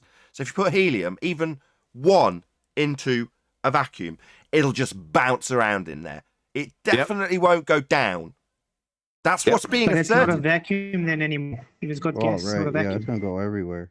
But even if he is saying that gas goes down, we all know it doesn't do that. But even if that's what he's saying, he's also saying at the same time that if there was another gas in there that was more dense, then it would go up. That it wouldn't go down. That's literally what he said. Because there's nothing else in the vacuum chamber, therefore it'll go down.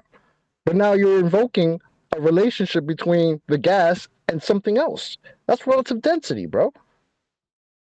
And this is why I was trying to talk about structural support for this total demolition. Yeah. Yes. Yeah. I knew you were going to say yes, Brian. Oh, there's more coming on that. Because he's a yes man. Yeah. No, because he argues structural. Because he argues structural support in his argument, and I don't agree with his description. But Flatsoid's on the same tip, so that's why he's saying you'd say yes to it. I'll tell you more later on. I smell a video coming. A structural support video. Don't do it, man. Yes. Sorry, you're gonna give me a description of how helium's going up because of the structural support provided by unbonded gases. Is that what you're gonna do? No, that's not. No, helium will expand in all directions. Helium will just expand in all directions and mix in with the rest of the gases.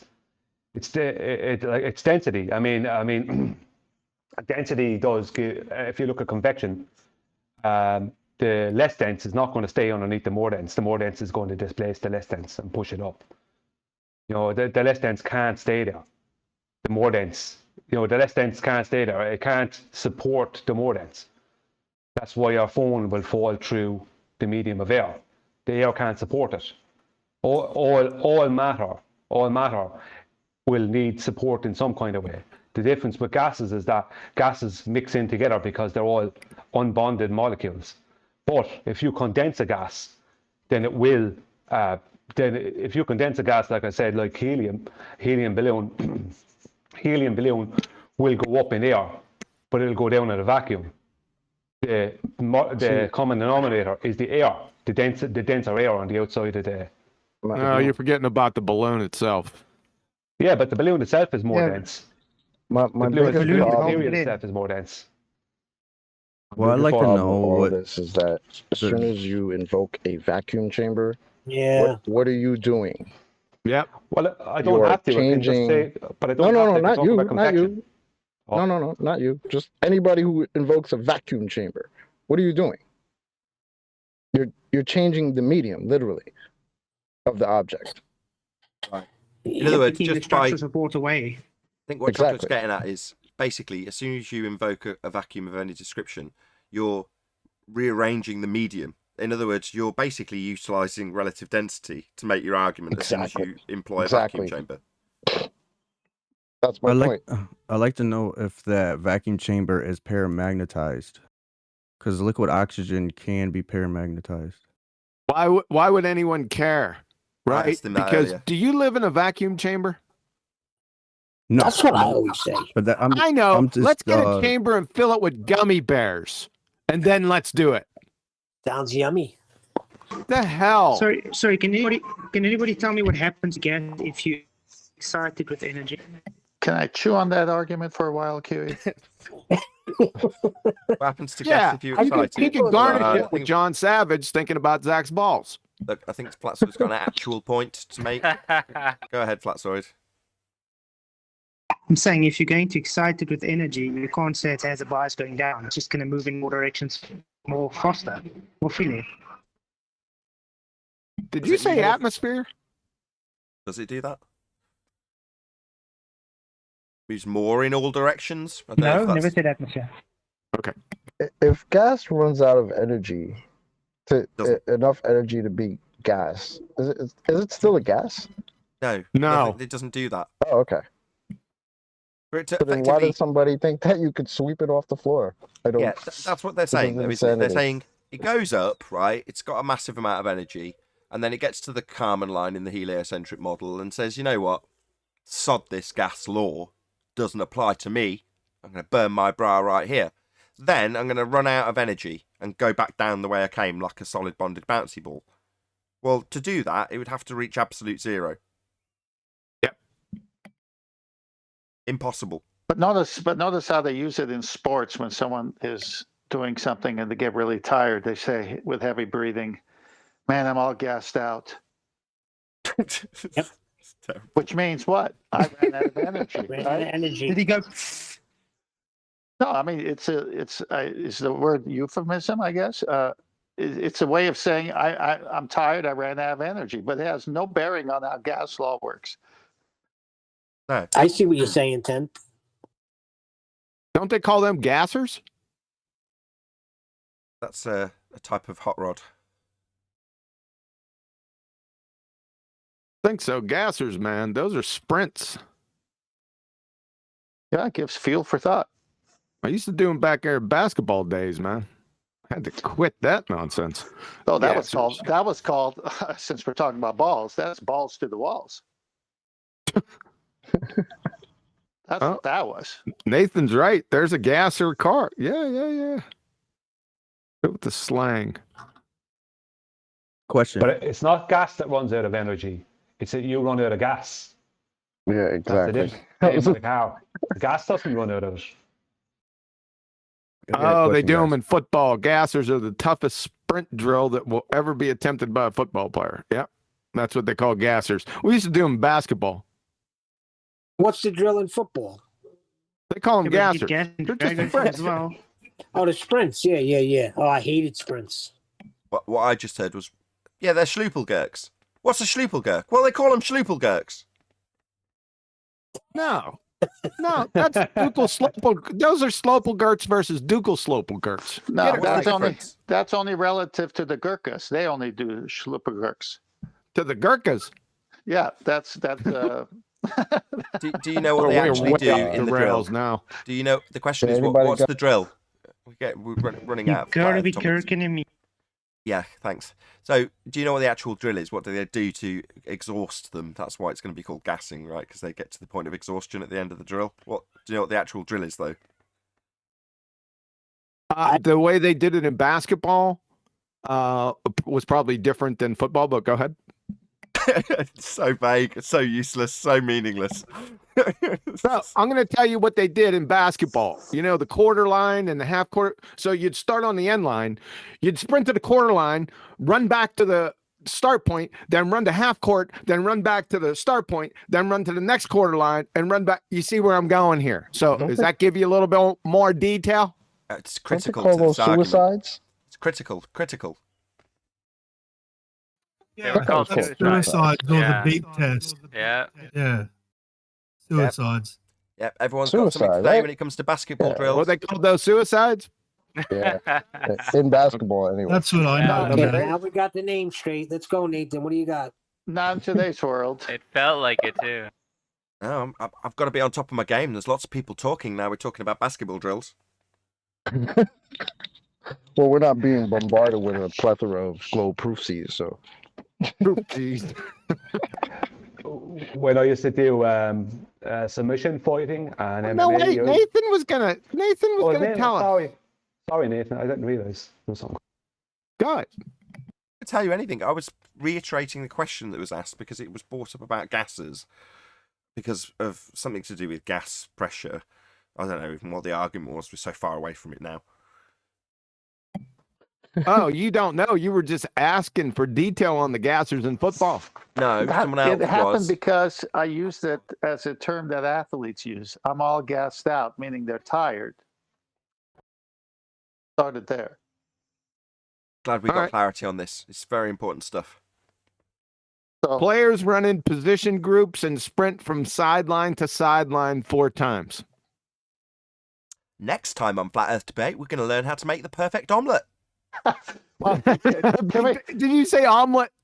Can we do this sideline to sideline in a vacuum chamber and see what happens? Yep, Anthony's going to provide the eggs. Well, the egg will rise to the occasion. Indeed, he will. Well, let's get back on Meanwhile, to. Nathan will put a tea on the kettle. The cake will rise. And I'm- The yeast will rise. No. Omelette, Neil. Get with the program. I'm back on a cake that you were talking about earlier. Let's that get back reminds onto me. the subject of gases not Perfect. running out of energy. QE, I've wanted to find one, and I bet this isn't one either, because I've never identified one correctly yet. But if this is, I'll rejoice. So, what Neil was explaining was that the new hotness of the new gravity, third incarnation with incoherent dielectric acceleration, is not real because it's being used to describe what was bending space-time. So, in other words, his argument was to say that incoherent dielectric acceleration is not real because gravity is not real. And I said, no, you're denying the antecedent. In other words, you're trying to claim that because one doesn't exist, the other doesn't also exist. Am I wrong?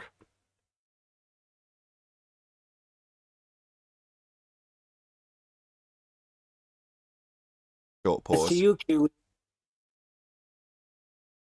Can't hear you, QE. Don't know if you've muted yourself by accident. Or he's gone away. Good question, guys. Breakfast. He's gone away, hasn't he?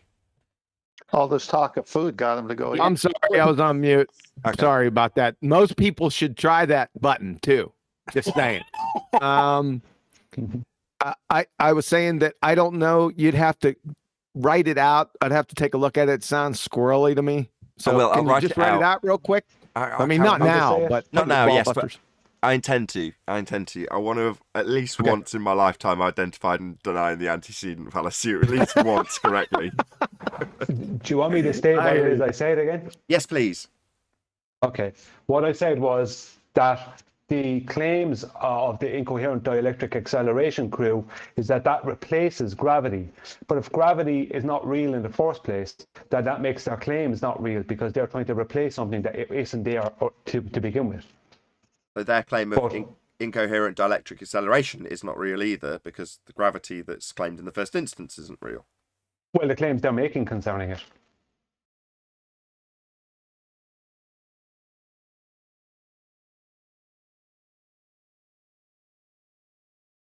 That is too Question, funny. guys. Remembering that denying the antecedent. Would you read self-actualization if you could do it? Well, I thought that what Brian said was good, but then we went just got covered up there.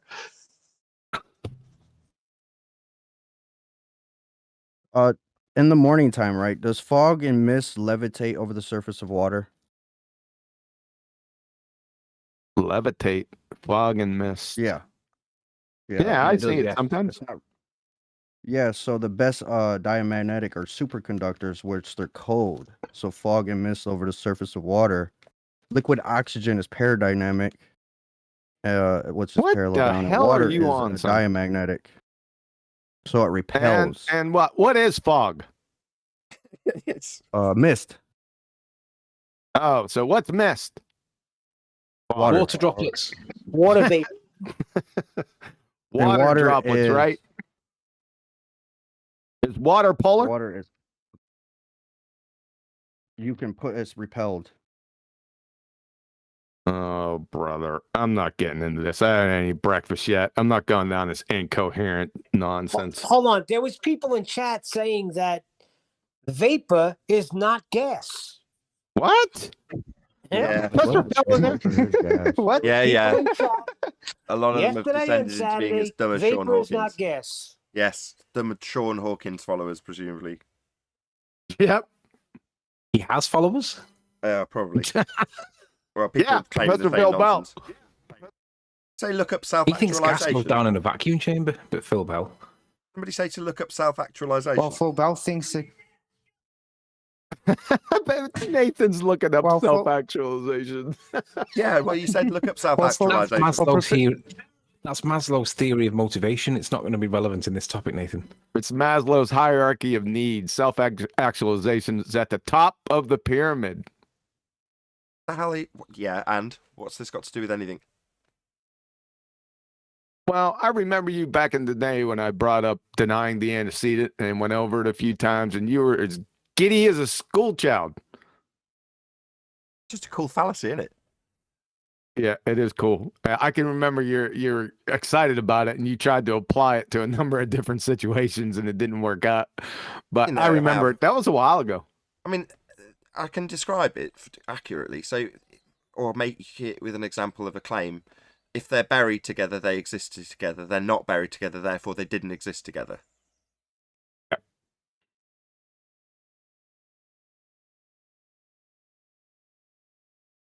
Yeah, that's it. Makes perfect sense to me. So what was the point with the fog and the mist and the droplets? We didn't get. I know what it is. Water. Dielectric acceleration. Yeah, water is diamagnetic. Fresh water is diamagnetic, which means what happens is that it creates its own magnetic field that pushes away from a magnetic field when it interacts with a magnetic field. So you can make water move with a magnetic field, right? But the problem with that is that has no connection to the change, this phase change from water bonded to water starting to become unbonded with mist, and then mist becoming just water vapor as a gas. You know, I don't know. Mr. No, is mist a gas? Nope. But is it not on its way to becoming a gas with just temperature? If you raise the temperature, it does become a gas. Just a temperature. Could be, but Mr. Fog is not gas. No, but I'm not saying that. I'm saying it's in between water, bonded water, and becoming a gas. It's within the phase change, isn't it? Between water and gas, mist and fog can exist. Yeah, like Cooper sulfate is as well, which is a salt. The point I'm making is, but hang on. The point I'm making is that there's no magnetism involved or electrostatic forces involved in that phase change. That phase change is purely to do with the substance and temperature. So water being diamagnetic has nothing to do with mist or water vapor as the gas, because that won't be diamagnetic. Paradynamic. Probably. Push instead of pull instead of push. Nathan, they just rumpus the heck out of you with self-actualization. We had two conversations going on at the same time. Okay, I want to hear this one. It's much more relevant. Okay. Someone just said paramagnetic. Did you say that water vapor is paramagnetic as opposed to the man? Well, yeah, you can push it. You can push what? Water. You can push gas. Well, if you put Cooper sulfate in it, it definitely will. If you can put what in it? Copper sulfate. Cooper sulfate. What's that? Cooper. That's a salt. You can push what? Water. Well, like you can push. Are you talking water. about fresh water or salt water? If you add salt, you're adding salt. Then it's salt water, not fresh water, and that's a different reaction then. Well, that's the thing I'm more focused on is salt water because we have more salt water on Earth than fresh well, water. I have a video on my channel detailing what causes the tides, and it's it's to do with salt water, the magnetic field, convection, and electric charge. But that has no connection to phase changing and density. That's not connected to that. Well, I mean, the rays of the sun definitely can have an effect on it due to the salt. You can tell by the salt how it when the rays hit it, it has a charge to it. What causes the charge? What you're talking about, the sun causes convection, right? The convection is a density change and an exchange of warmer and colder waters. What causes the movement with that is a magnetic field which we have to the north. A magnetic field will cause an electric charge, and salt is a very good conductor of electricity. So what you have is and a moving electric charge will cause a magnetic field. So what you have is the salt water moving with an electric charge going through it, and that moving electric charge is causing another magnetic field. So that's what's happening there. Right. So there's convection, magnetic field, convection, and electric charge is what causes salt water to move. But you brought up a phase change situation, which has no connection to any of those.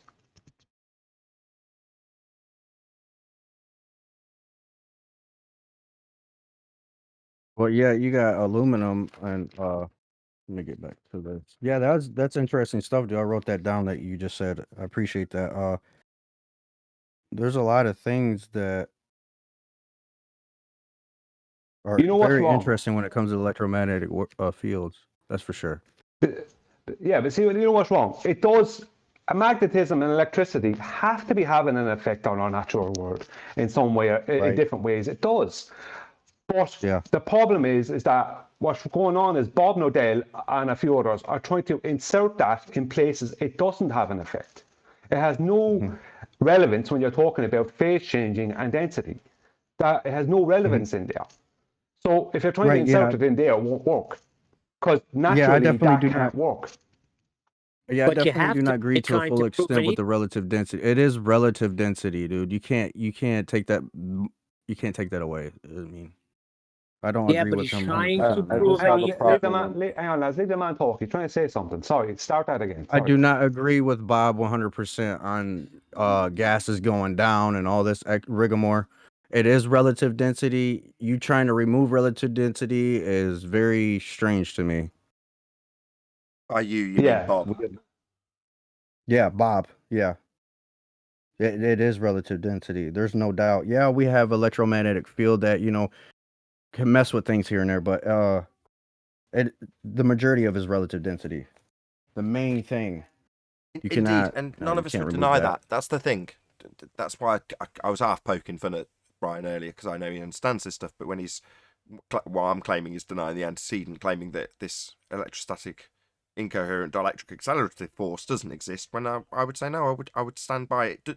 I've seen plenty of demonstrations, but as Brian's better at describing it, and he just has, it's being inserted where there isn't actually anything to have as an effect in the first instance. Someone else earlier, I think it was Sinclair, was saying, well, there's blanks left. Well, it's like, no, the blanks aren't actually blanks. There's nothing to be explained, but yet it's being inserted where it's not needed.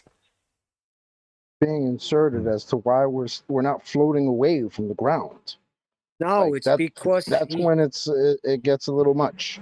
No, they're trying It's to just prove there for the ether, that's all. They're tying it into ether. You're not seeing it. Yeah, but Bob has said We're gonna that we tie it need into ether. this I'm force, sorry. or else we will float away. Sorry, Sinclair. Go on, Sinclair. No, I'm just saying that you better believe we're gonna try to tie this into ether one way or another.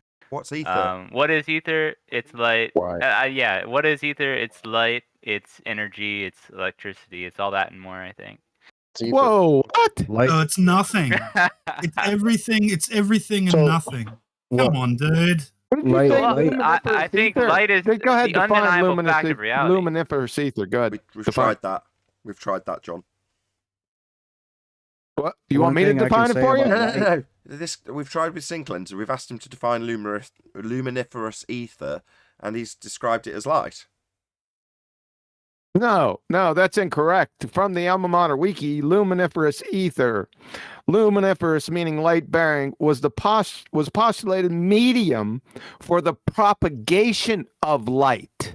It was invoked to explain the ability of the apparently wave-based light, to propagate through empty space, a vacuum.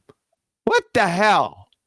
Something that waves should not be able to do. Yeah, because it's not a wave, number one, and there is no vacuum of space.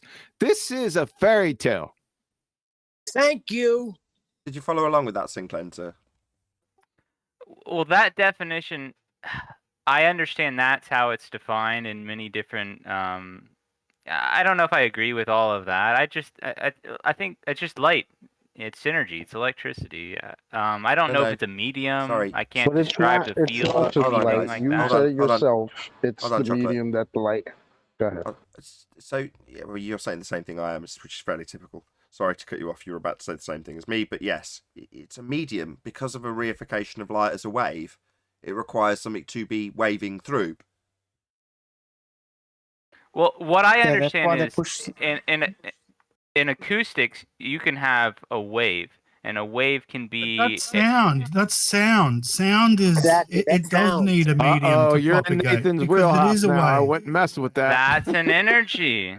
That's an energy. It's a perturbation of energy through a medium. That's what sound. That's acoustics. Okay, fine. Yes, and that while it might be true for sound, it is not true for light. Well, I think it's in the electromagnetic spectrum. There's not going to be any energy that can't be quantified or qualified by the EM Whoa, spectrum. whoa, whoa. Light's not electro. It's neither electric or magnetic. What the hell are you talking about? Well, light. What I was saying, Q, is that light is energy, and energy is a force. And when you What the imply hell? waves, you're describing it. Yeah, through the light medium. is a force. It's the Oh, first force. God. Containers are forces. It is a force. Fucking light's Bro, a light is a force now. Okay. Light force. Okay, let's Light get some forces control. the darkness out Hold the way. Guys, hello.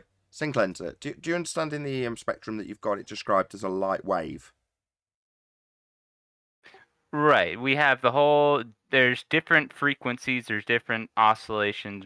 However you Perfect. want to describe it, Perfect. it's all just energy. as Okay, far as- perfect. Oh, God. Okay, perfect. Frequency oscillation wave, right? Right. Wrong. Where do you get the concept? Hold on. No, I didn't know. I didn't know if you asked me a question. I thought you said is a wave of frequency. Yeah, that's what you're it could describing be. light as, because of this spectrum that you're describing it within. It's a concept. It's a description of it. But do you know where that description has come from? No, I'm not sure. To be honest. It's just energy, man. No. It's just energy, bro. It's the first force. Hello? You want to know, or would you rather remain ignorant? No, I did want to hear what you were saying. Yeah. Perfect. So you're talking about deriving it from wave functions, probability distributions, and they're not waves. Now, while you can qualify it on a graph, with it described as being peaks and troughs, waves, it isn't. It's derived from probability distribution, not waves. So the problem that luminiferous ether has is that it's resolving a problem that has only come about because of a misunderstanding of a description of light as a wave when it isn't. Well, Nathan, as someone who I think understands this sound as probably well as anyone else could, when you run it through like an audio interface, you're measuring the I don't want to say voltage, but you can use it. You're gonna get a wave, and that wave can be a triangle, sine, square, pulse. When you see that on your interface, as I'm sure you have before if you worked in audio, that is what I think a perturbation of energy is. Is that a wave? I don't know. It's just That's correct. energy. It's just Yeah, light. that's correct. In sound terms, when you're moving the medium of air, so you're compressing the air and moving it. That was my point. Yeah, That's not light. That's what I was trying to describe. That's sound. That's not a light. Well, hold on. You're not going to have any energy without light. That's radiation. Radiation is light, and it's just an energy field from which everything takes place in. You know? Why? Well, somebody punch him in the nose and tell him if that was light hitting. No need. No need. Well, then I'm going to If see it's stars, laser and goes stars through are that, just light There's again. no propagation. Just need him to actually acknowledge what I've just told him. So the reason for the requirement in whatever rhetoric for an ether, in quotes, is the requirement for a medium for a light wave to travel through. Do you understand that bit first and foremost? Yeah, I disagree with the whole medium of whatever ether, as QE described it in a way that I disagree with, and I think everyone here disagrees with the way that they describe ether. I don't agree with it. I think it's just light. That was my point that I think we should consider. Yeah, it sounds so We're gonna familiar. consider all We variables. disagree with the way they describe a downward vector, so we're going to describe the exact same thing with different titles attached.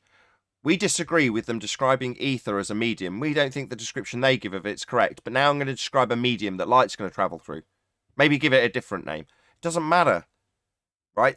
The point is that this is only necessitated by light as a wave requiring a medium to travel through like sound does. Well, sound is another example of energy perturbating Sound is through a not medium. light. Same thing. It's different. Sound is an energy, and energy is a force. All energy comes from light. I'm sorry, that's just a fact. What? No. No, You're not going to find any energy that doesn't come The from energy light. that I And used to I would punch ask somebody you in to the face prove that it. came You from could. light. Don't think What? I can bang a drum in the dark.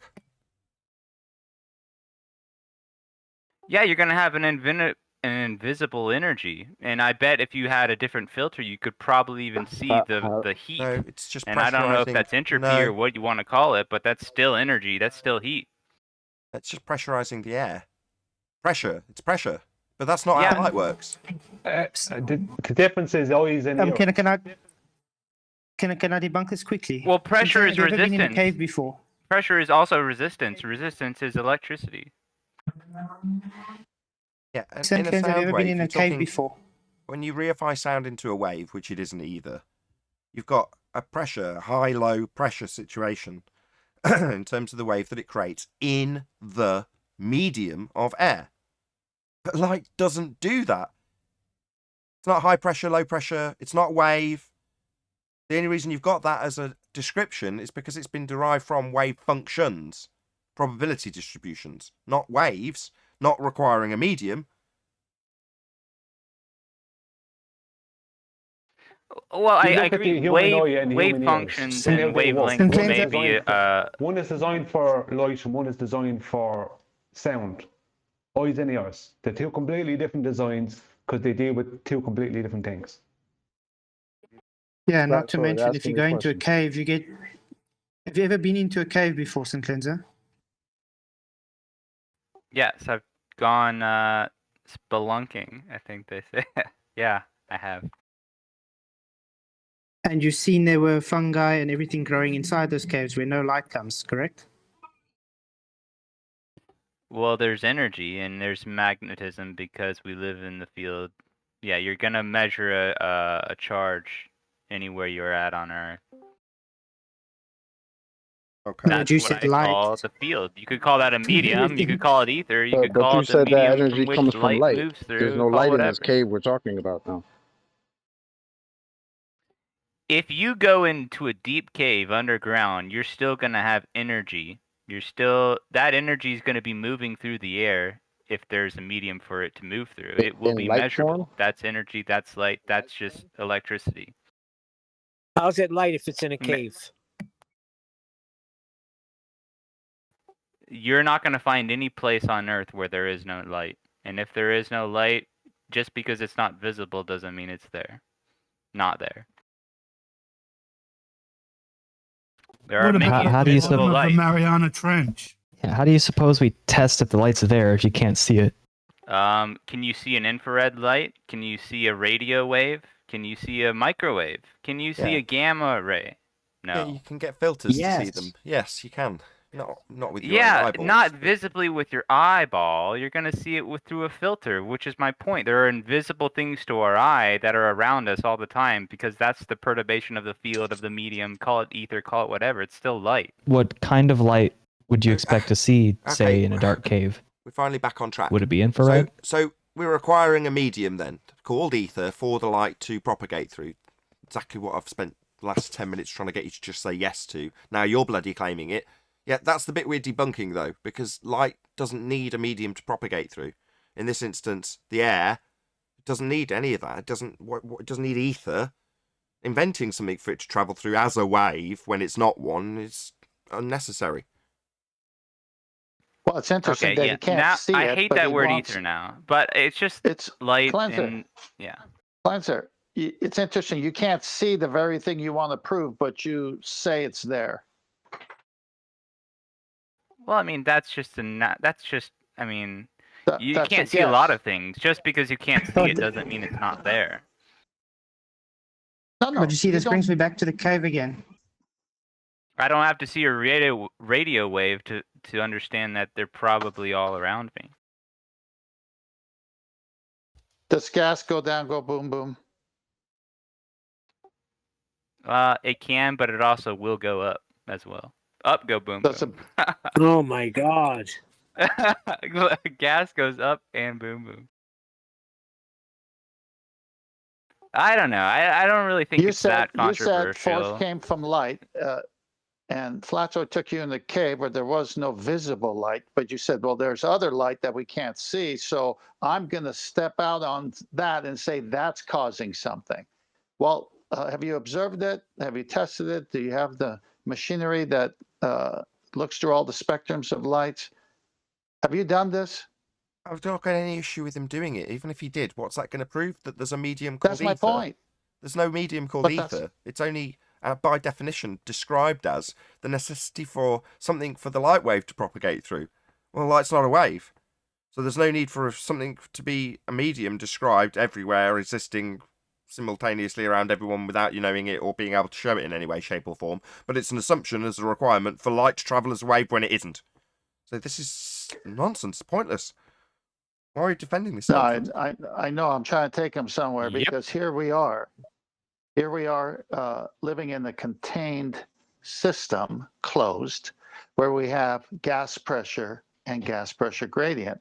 And somehow the sun's light works well with that. But they want to invent something else. Right. With that, I'm going to say a huge, massive, enormous thank you to both Discord and G+ panels for making today's after show possible. Of course, a massive thank you to all of you in either Nathan Oakley 1980 or Nathan Oakley Premiering streams for hopefully smashing the super chat, liking, commenting, sharing, subscribing, or becoming a Nathan Oakley member and all that good stuff. Also, link below this video, you can get £50 for swapping your UK electricity supplier to Octopus Energy. I've been Nathan Oakley, and I'll see you all in the next video.